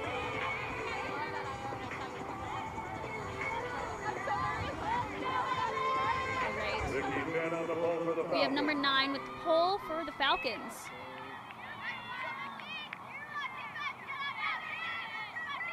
All right, we have Kircher picking up. Over to Stanislavski in the middle. Back to Hruzhnikova. With an inside to Stoller, but Suji sees it coming and is able to generate that turn. We have 9, Vicky Chen picking up for Falcons. Over to Suji again. Giving the disc over to the Falcons. To Pugh, who hits Winslow on the inside. And Terpstra with the run-through D.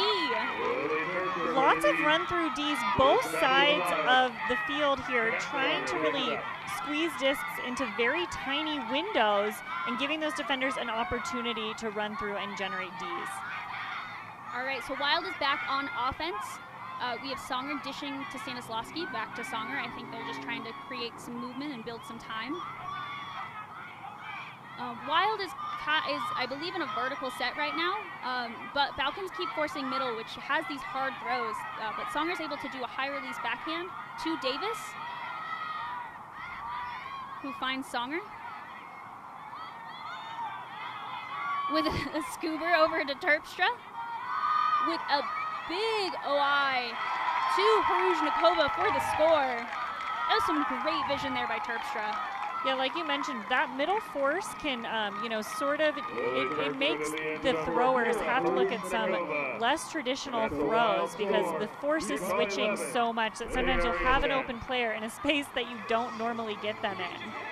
So yeah, we can see these turns generated by Suji and Terpstra, and then Terpstra just taking that open side. Hruzhnikova is able to just run onto it, has a ton of space in the area. And Kayak is on a boat, and her song is playing. And I want to shout out Lily Terpstra. This is her second year on the Wild. She is 19 years old. She's incredible.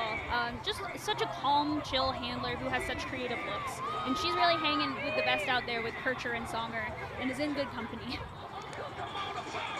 So we have Wild on defense.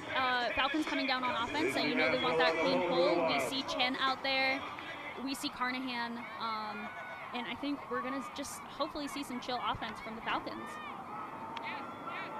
Looks like Falcons are set up in a split stack. We have Chen with the disc on that sideline to Urheim. Looking back to Chen.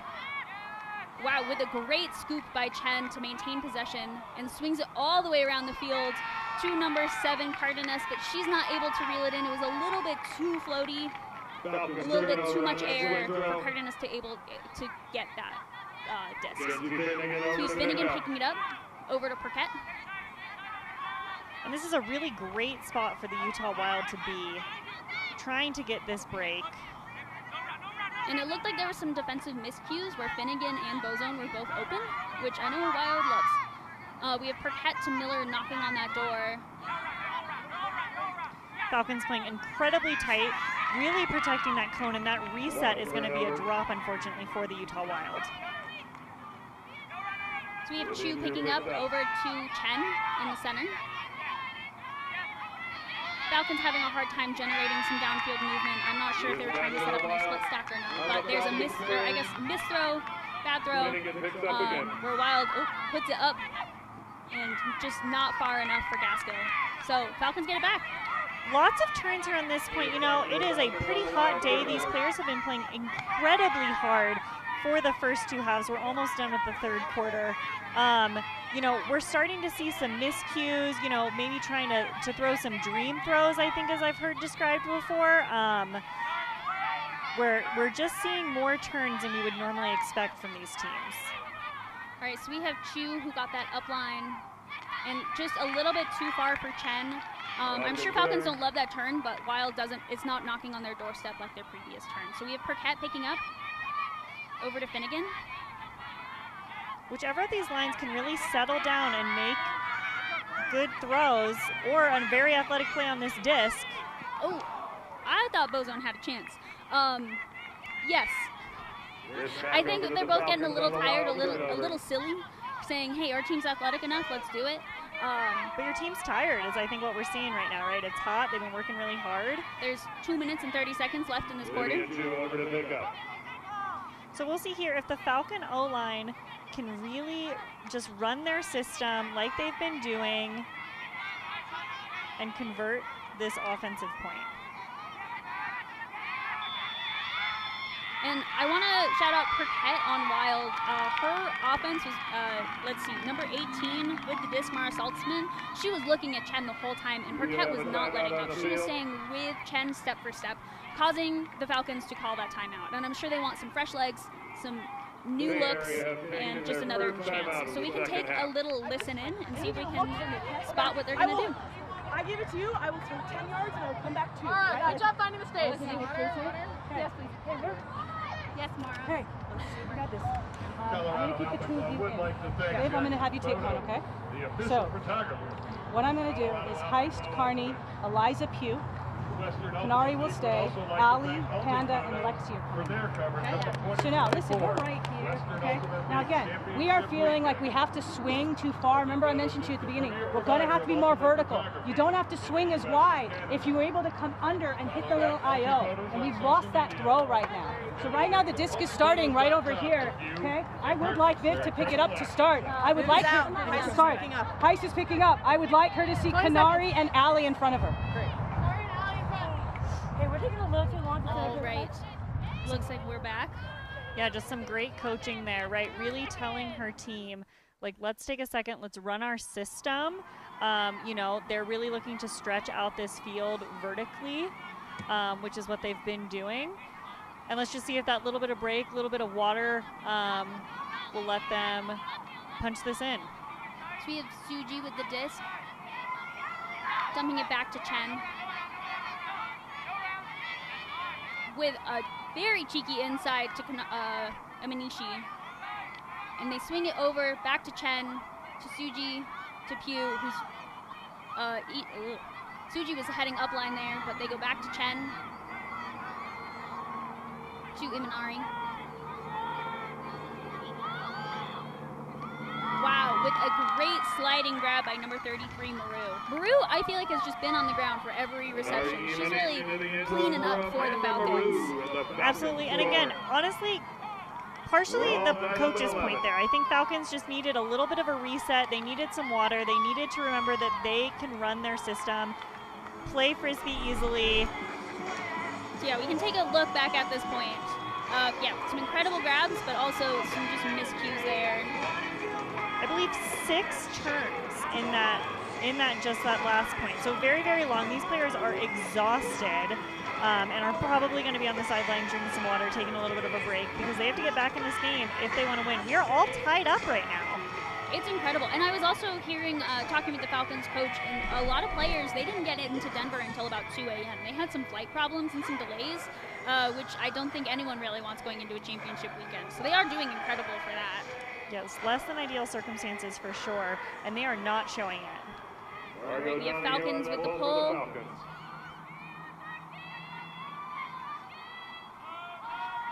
We have Songer picking up. Over to Kircher. To Terpstra. Ooh, that was a spicy throw. That was really hot. Back to Kircher. Over to Stoller. Wow, incredible D there from McQuaid. Back to Kircher, who's looking for goal. Finds Songer. 2, breakout player of the year, Abby Davis. Well, super tight windows there, but the Utah Wild offense able to score. And Sarah Stoller is really one of those cutters that's working really well through this force middle system.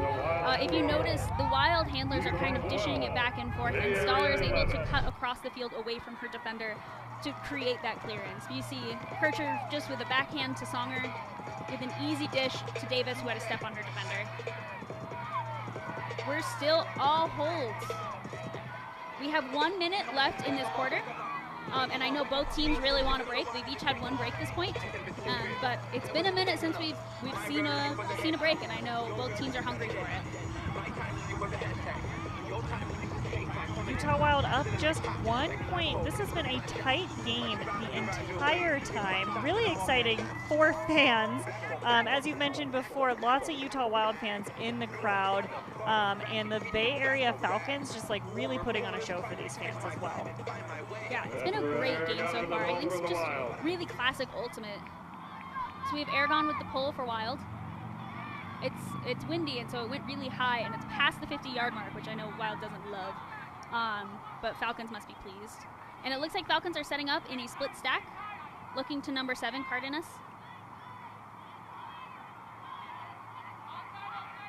Cardenas with a high stall. I'm honestly really shocked that wasn't 7 seconds. Yeah, bailout throw there, not going to work. Going to give the Utah Wild an opportunity to get this break. So we have Aragon over to Ledeco. Back to Aragon. It's floaty. Aragon brings it down through the contact with Carnahan. Oh, it looks like there was a call. I don't know what it was. It looks like injury from Chen. And it looks, I'm not sure what happens. I believe the call was before the throw went up. We do have an injury stop at theoretically, it goes back to the thrower? We will see. But it looks like shoes coming on for Chen. And waiting for the observers to make a decision. I think they're saying disc goes back. Well, so a fortunate break there for the Utah Wild. Yeah, really, honestly, really lucky for them.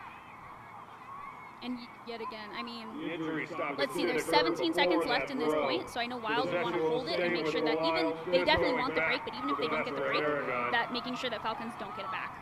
Possess and score, so we can expect to see some pretty squirrely, aggressive defense here from the Bay Area Falcons. Looks like Stahl's coming in at 3. Pre-stall, and we're in. Oh, with a spicy inside to Carrie Shelke. Back to Aragon. Over to Shelke again. To Norris. Swinging out wide. I believe the disc was in the air. So the time should be stopped if we are going by the last quarter decisions. All right. That is the quarter. I'm sure Wild really wanted to make sure that they got that score and came out ahead, but it is a 12-11 game. It is so tight right now. We're seeing some incredible plays. We will be back for the final quarter of this game and of this semifinal. Winner of this goes to the championship. We'll be right back.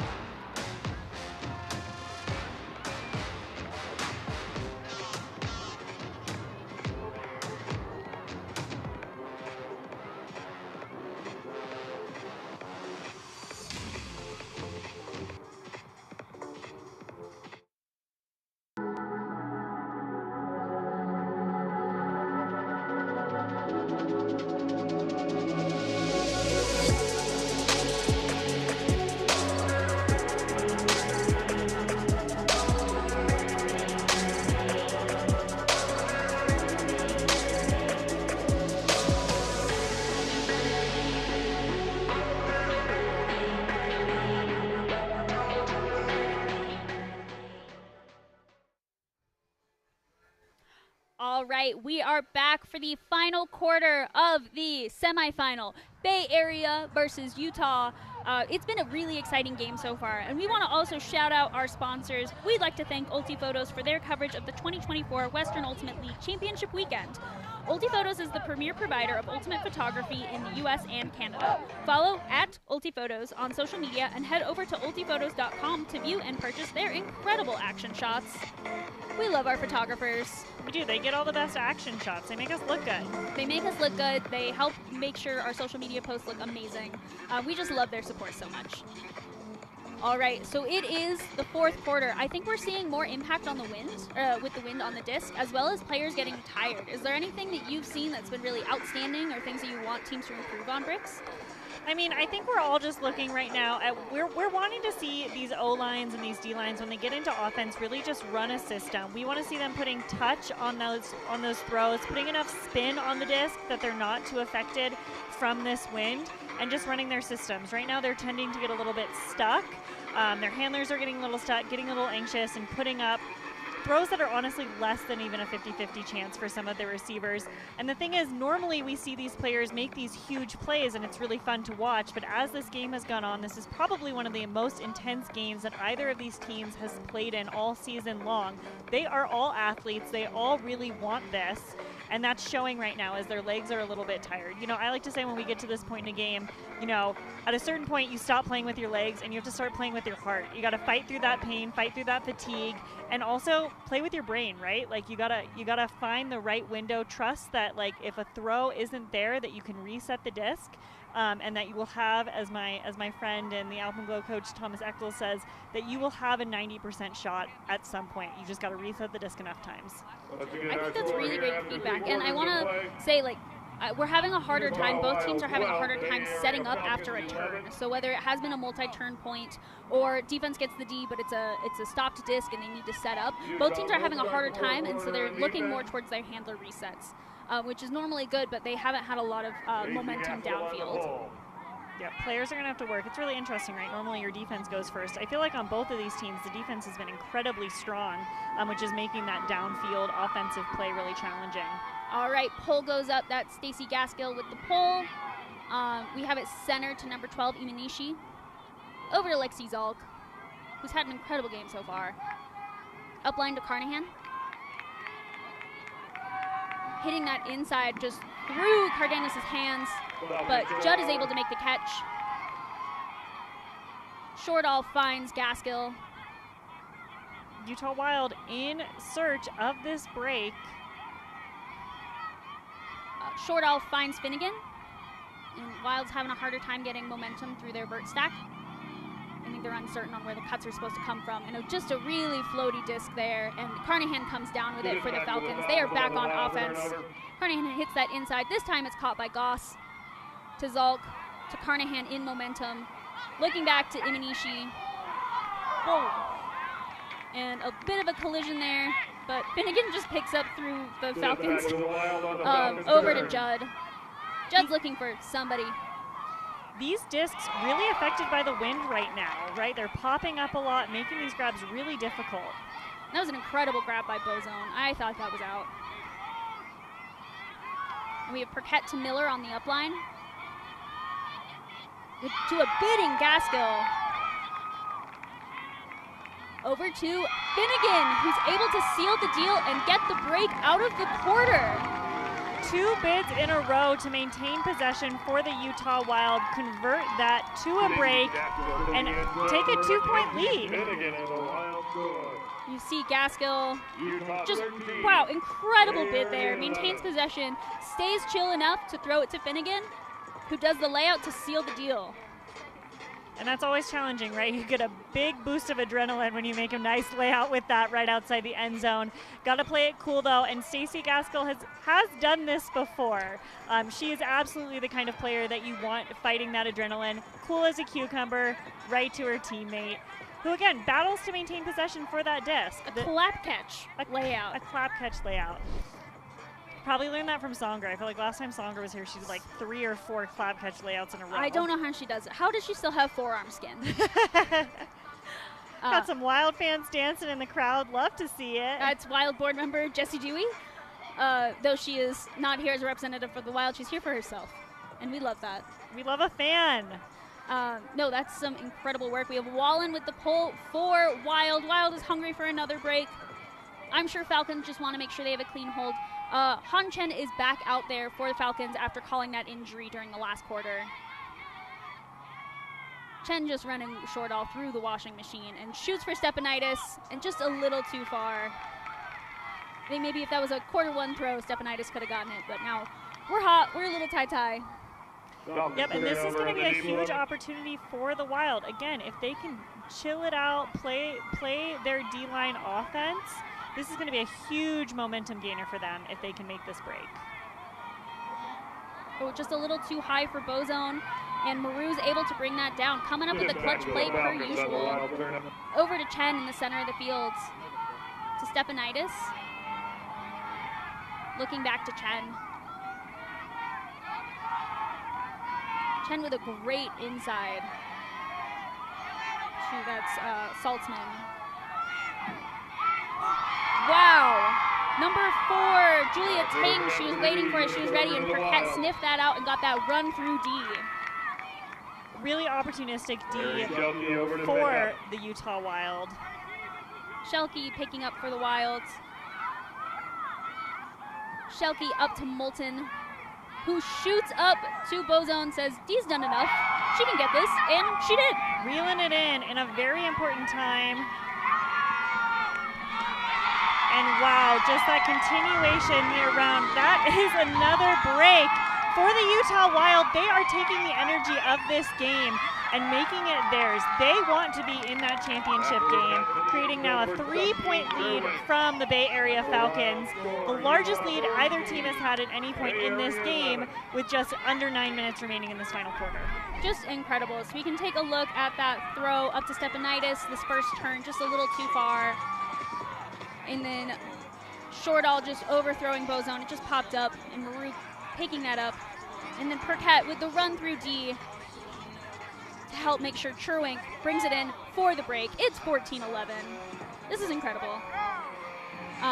Yeah, I think both teams are just, I think Falcons are getting a little bit more tired, and Wild keeps having the energy from these big plays, from these run through Ds, from these breaks, while a lot of Falcons possession-saving options are really just big layouts and like overthrows, which are a little bit less hype than a run-through D. And I assume, based on how these throws are looking in this final quarter, that the wind has picked up a little bit. Some of what we are seeing there, lifting up the disc. Again, these throwers are really going to have to calibrate, and they're going to have to calibrate quick in order to maintain possession of the disc. So we have Cardenas with the disc over to Imanishi, looking to Suji. Able to get that off, running around. I think that, I don't know what it is. Imanishi over to Carnahan, who swings the field over to Zalk, who's able to catch it over her head. Back to Imanishi. Falcons did a great job changing the angle of the attack. Wow! Oh, and a huge layout bid by Shea Wallen, who immediately calls an injury. But wow, that layout D on Midi Chang. Shea Wallen, full extension there in the moment when her team needed it. Wow, Shea. Just incredible and safe. She had the right angle. She had the space. Just incredible to make sure Wild can maybe try and get that third break. Shea Wallen putting on a defensive clinic.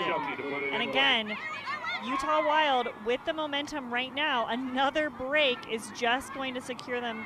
Unfortunately, a turnover there from Miller, a little too low. Falcons just outside of the end zone now with an opportunity to punch it in. Cardenas hits over to Chang. Back over to Cardenas. To Chang. Looking for Zalk. The duck goes there. Foul contest. Quick talk there from the two players, it seems like. And I think there's just a discussion on space in the air, where bodies are. It's hard to know when you're focused on a disc on where your hands are going. Again, another pop-up disc there. Both teams really going to need to flatten these out to maintain possession. Looks like they're going, I'm assuming, to the observer.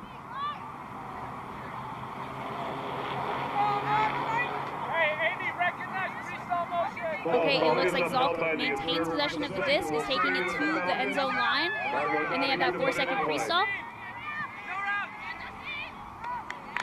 And Carnahan was just able to burrow through Cherwink to make sure that she's safely there and ready for that possession. They immediately looked for Chang, who striked up line, but her mark was way too tight, and Carnahan was able to do a double strike motion to get the score. So that is the first hold for Falcons this half. This quarter. This quarter, not this half. Which is exactly what they needed, right? I mean, with just over 7 minutes remaining in this final quarter, another break from the Utah Wild would have been absolutely devastating.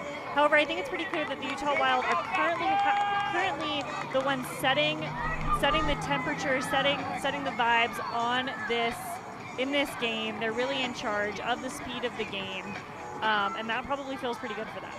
We've gotten some feedback from our correspondents on the ground saying that the Wild fan base has really been huge. They're loud, they're excited, they really want Wild to go to the championship, and I think that's also what is energizing Wild in this game. And let's see if the Utah Wild O-line can hold this. A quick or even just an easy hold for this O-line is going to mean a lot for the Utah Wild. Looks like there might have been a defensive miscue, allowing Stoller to get open. Stoller back to Songer, back to Kircher. They're losing some yards there.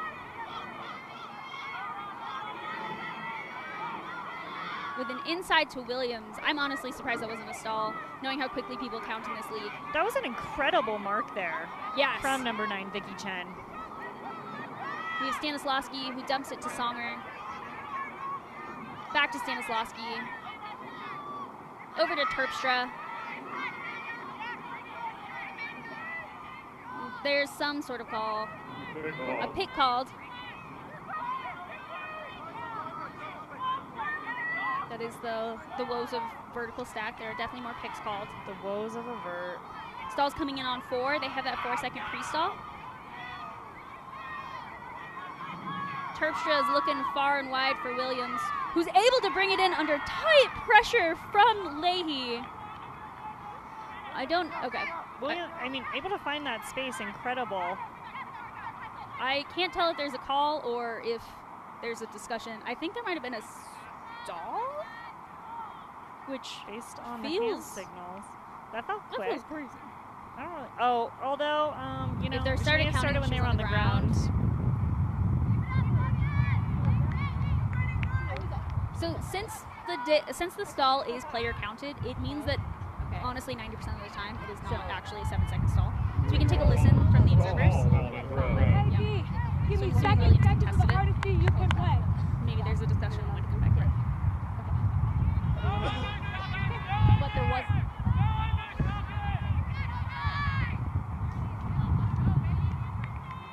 Okay, so Williams is maintaining possession. I think there's just discussion on what the stall comes back in on. And looks like Williams is also calling a timeout. And I think Wild has 2 timeouts for this quarter, and I think Falcons only has 1. I believe that's correct. Okay. So we're just hanging out for a second. I think so I think there's a lot of thoughts on what the stall comes in on and when the timeout happens. But I think either way, the stall, if there's a timeout called, the stall comes in at 0, and they can swap out personnel. And Williams is calling a timeout. Nope, maybe. Timeout. Wild. Okay, great. We figured it out, everybody. It's really fun to, from the booth, try and figure out what's going on based on hand signals, disgruntled faces, confused faces. What I just want to happen. Do you have some skin in this game? My favorite part about commentating in general is that I get to backseat coach. I never want to actually coach people, but I love to speculate. So we can listen in and see what the Wild is. We're going to try and listen in on the Wild's huddle. Close to the end zone, we got to stay right now. Yeah. Hey, we're going to take one big breath together, right? In for 4 and out for 4. 1, 2, 3, 4. You got water? We're good? I've got some. Thank you. Hey, we're going to run a base. Okay. For 7 birds, we're going to push our stack either a little close to the sideline, like not all the way there, but just like a step over there. We're going to run base. And we're going to hit that back of the stack, and then I want the forward stack coming over, and we're hitting the base. Remember, the 3 does not push up. Stay back on the 1 and 2 clear. Okay. Got it. For me, really going There is no negative reset. Who's the back? So I love how Coach Ben started that huddle, right? He took his O-line and basically said, hey, let's take a second, let's breathe and relax, right? This is a really intense game. Players are working incredibly hard. Took a second in that huddle to settle before talking through, okay, now what are we going to do? So let's see if that worked, if those nerves are calm, and if this O-line is ready to work it in as many as it takes.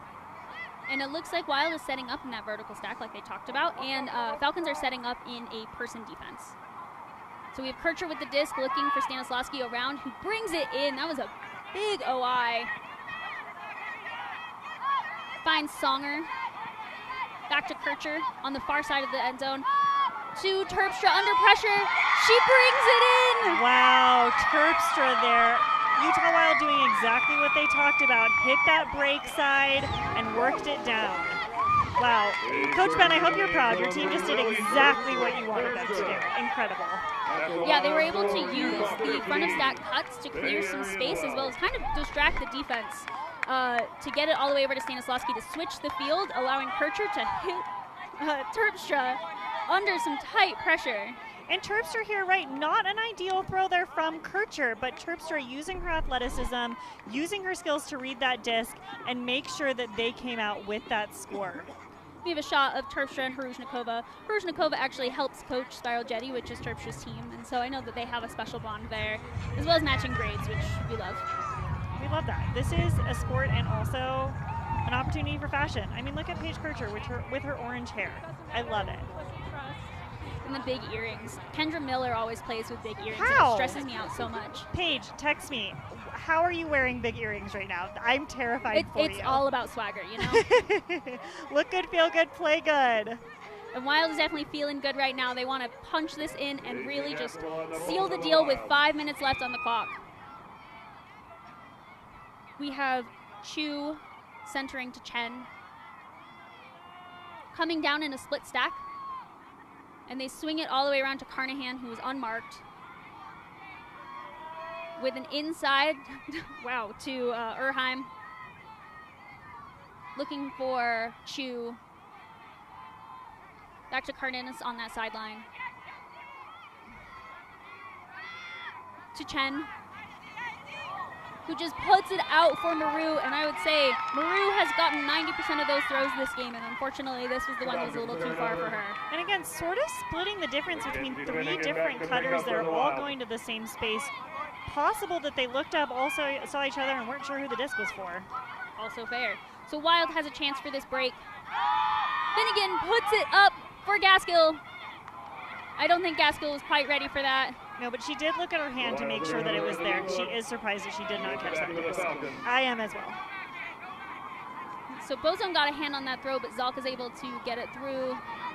Oh, but Finnegan with the run through D on Chen. And Finnegan puts it back up to Shelke, just a little bit too far, a little bit out of bounds. A D to an immediate huck, right? That's a little bit of the adrenaline that we see sometimes, and also probably just the exhaustion. You're like, please just get into the end zone so we can be done. I'm hot and I'm tired. And unfortunately, that's not going to work, and the Utah Wild is going to have to play some more defense. And I mean, number 12 running for it, Carrie Shelke, is very fast, but again, maybe it's a play that works in the first quarter, right? And these players are taking a second to recognize that. And moving the disc up. I don't think they realized it went out so early. So Chen swings to Carnahan, who swings it again. Ooh, and Shelke with the swat down D. That was number 30 or 99 who didn't run it through. We have Finnegan over to Perquette. Back to Finnegan. On Chen, it looks like she's struggling a little bit, but there's a pick called. Chen has a really far mark, so I'm wondering if she's stalling. But it also made it really hard for Finnegan, who definitely wanted that throw to Bozone. And the opportunity for the Utah Wild to break, this would be huge for them. All right, so we have Finnegan over to Wallen. Finnegan really fast on that up line, but can't bring it in. A little bit too low, a little bit too zippy. I mean, that's a great look, though, of course. Yeah. You want to hit that player. And Finnegan is so fast, and she was so close to it. Yeah. So we have Carnahan in the middle in the end zone. Time is in Utah's favor right now, though. They have a 3-point lead, so their defense sort of just running the O-line as long as they can is also beneficial for them here. Oh my God! Wow, okay. 2 lucky plays from the Falcons. We had Cardenas who got the D off the tip, or got the tip off and towed it in, and then we had Zalk bring it in off of another D. We have Carnahan now with the disc. Over to Cardenas.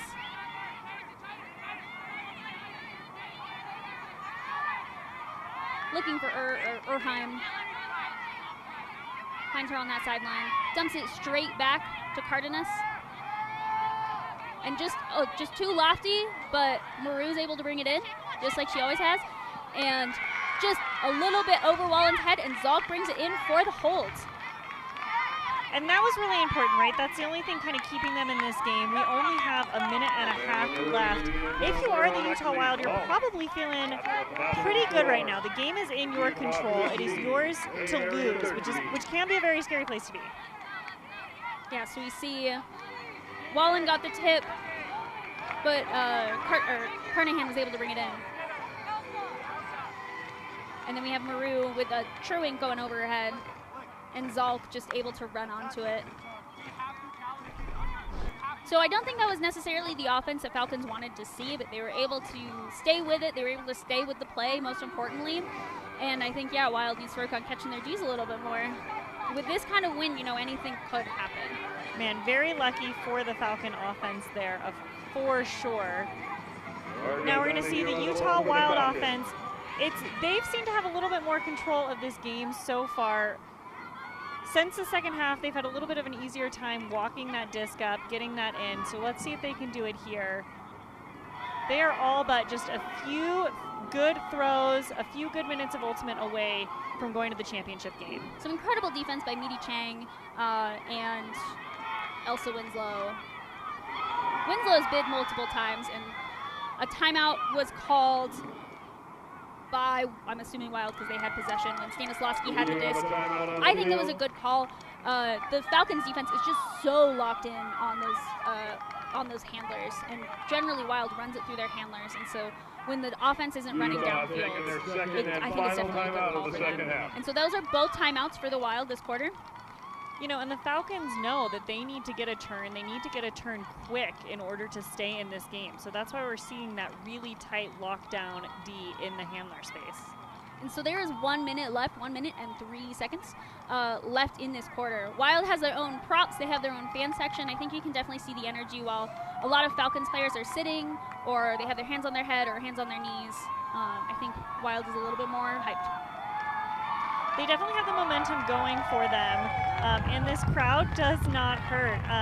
Before Colorado had a team, actually, we sort of adopted Wild as our team of choice, so I think that's carried over a little bit. Also, as he's mentioned, it's a little bit closer for them than the Falcons, easier for their fans to get out here and join. And you know, that's a big advantage in these close games. Yeah, I know Utah and Colorado have a close relationship in team management, and Wild had a few players previously who played for them who now play for Alpenville. We have Carolyn Black and Lucia Way, who we both love so much. But we have Wild setting up in that vert stack, and we have Kircher picking up. Ooh, I'm also getting hot and tired up here, so. It becomes a tongue twister up in the booth sometimes. The Cardenas-Carnahan is really tripping me up right now. So we have Kircher dumping to Songer. This defense is tight. This is lockdown. They want to keep this disc right here, and they want to turn quick. So we have Kircher shooting for Williams, who gets it under tight pressure. And Kircher scoops that up. Back to Williams. Wow, back to Kircher. To Williams. Wow, to a sliding Terpstra. Looks like there was even maybe a hand on that. Back to Kircher. Pick called. Pick called. They're still playing, but I'm not sure how it impacted the throw to Terpstra, but I know it was on Williams and her defender. I'm sure Wild also kind of appreciates the 4-second pre-stall to kind of reset. And they move up, and Kircher's really just, number 9 is really working to make sure Kircher isn't an option. And the disc pops up, and it is down. There's 10 seconds left in this game. We have Stepanaitis over to Chang. Falcons on offense. They want to score, and they want to score quick. Oh, and there's, so this is going to be the final possession of the game, I believe. I don't know if they're calling that as a win or not, but. All right, I'm going to count that as a turn, so. Wild wins the game 15-13. That is a really challenging drop for that Falcons player. She's feeling it pretty hard on the field. Teammates going over to console her. The Utah Wild played an incredible game, creating an upset. The underdog here wins and is going to the championship game here at the WL Championship weekend. Absolutely incredible work, Utah Wild. Wild has handed Falcons their only 2 losses in the season at the beginning and the end, really bookending it all. I think we really want to shout out Falcons' consistency on defense or on offense and their really willingness to grind and work together. They, on that last point, that was the best defense I've seen them play all game. They really wanted this win. It was so impressive. And on the Wild, I think there was so much, energy that really won the game for them. They had so many fans. They have help on their sideline. There are practice players on the sideline, and they really want to win it all. And I think that's really what brought Wild out at the end. All right, we have Stacy Gaskill down on the field. Stacy, can you hear us? Yep. Perfect. Hey, Stacey, you're in the booth with Emily Brixey and Leah Smith. So congratulations, a very exciting win for you all. How are you feeling right now? We are feeling amazing. Before this game, we said that we were going to do this together, and every single person on the team gave it their all, and now we get a chance at the big title game. So. Excellent. So what are your plans going to be tonight then to make sure that you're in the space to stay centered, stay focused, and get this win? We're going to spend time together, and we're probably going to brush up on a little bit of strategy, but mostly make sure that we are unified together, and that is how we won this game, and that's how we're going to enter tomorrow. And Stacy Gaskill with the Discraft play of the game, a beautiful layout to maintain possession. And then the assist to Finnegan. Just an incredible game, Stacy. Thank you. Thank you so much. Go celebrate with your team. Thank you so much. We'll see you later.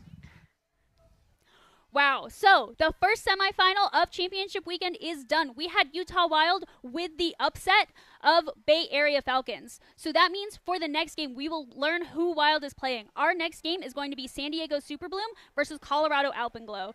The battle of the compound names. We're so excited to see this game. I believe it starts at 5 p.m. Mountain Time. That's where we're at. We can take a look at some of the highlights from this game. Some incredible grabs, some incredible D. Just incredible athletes all around. Really fun to watch these two teams battle it out, especially on defense. And congratulations to Utah Wild. Stay tuned for our next game at 5 p.m.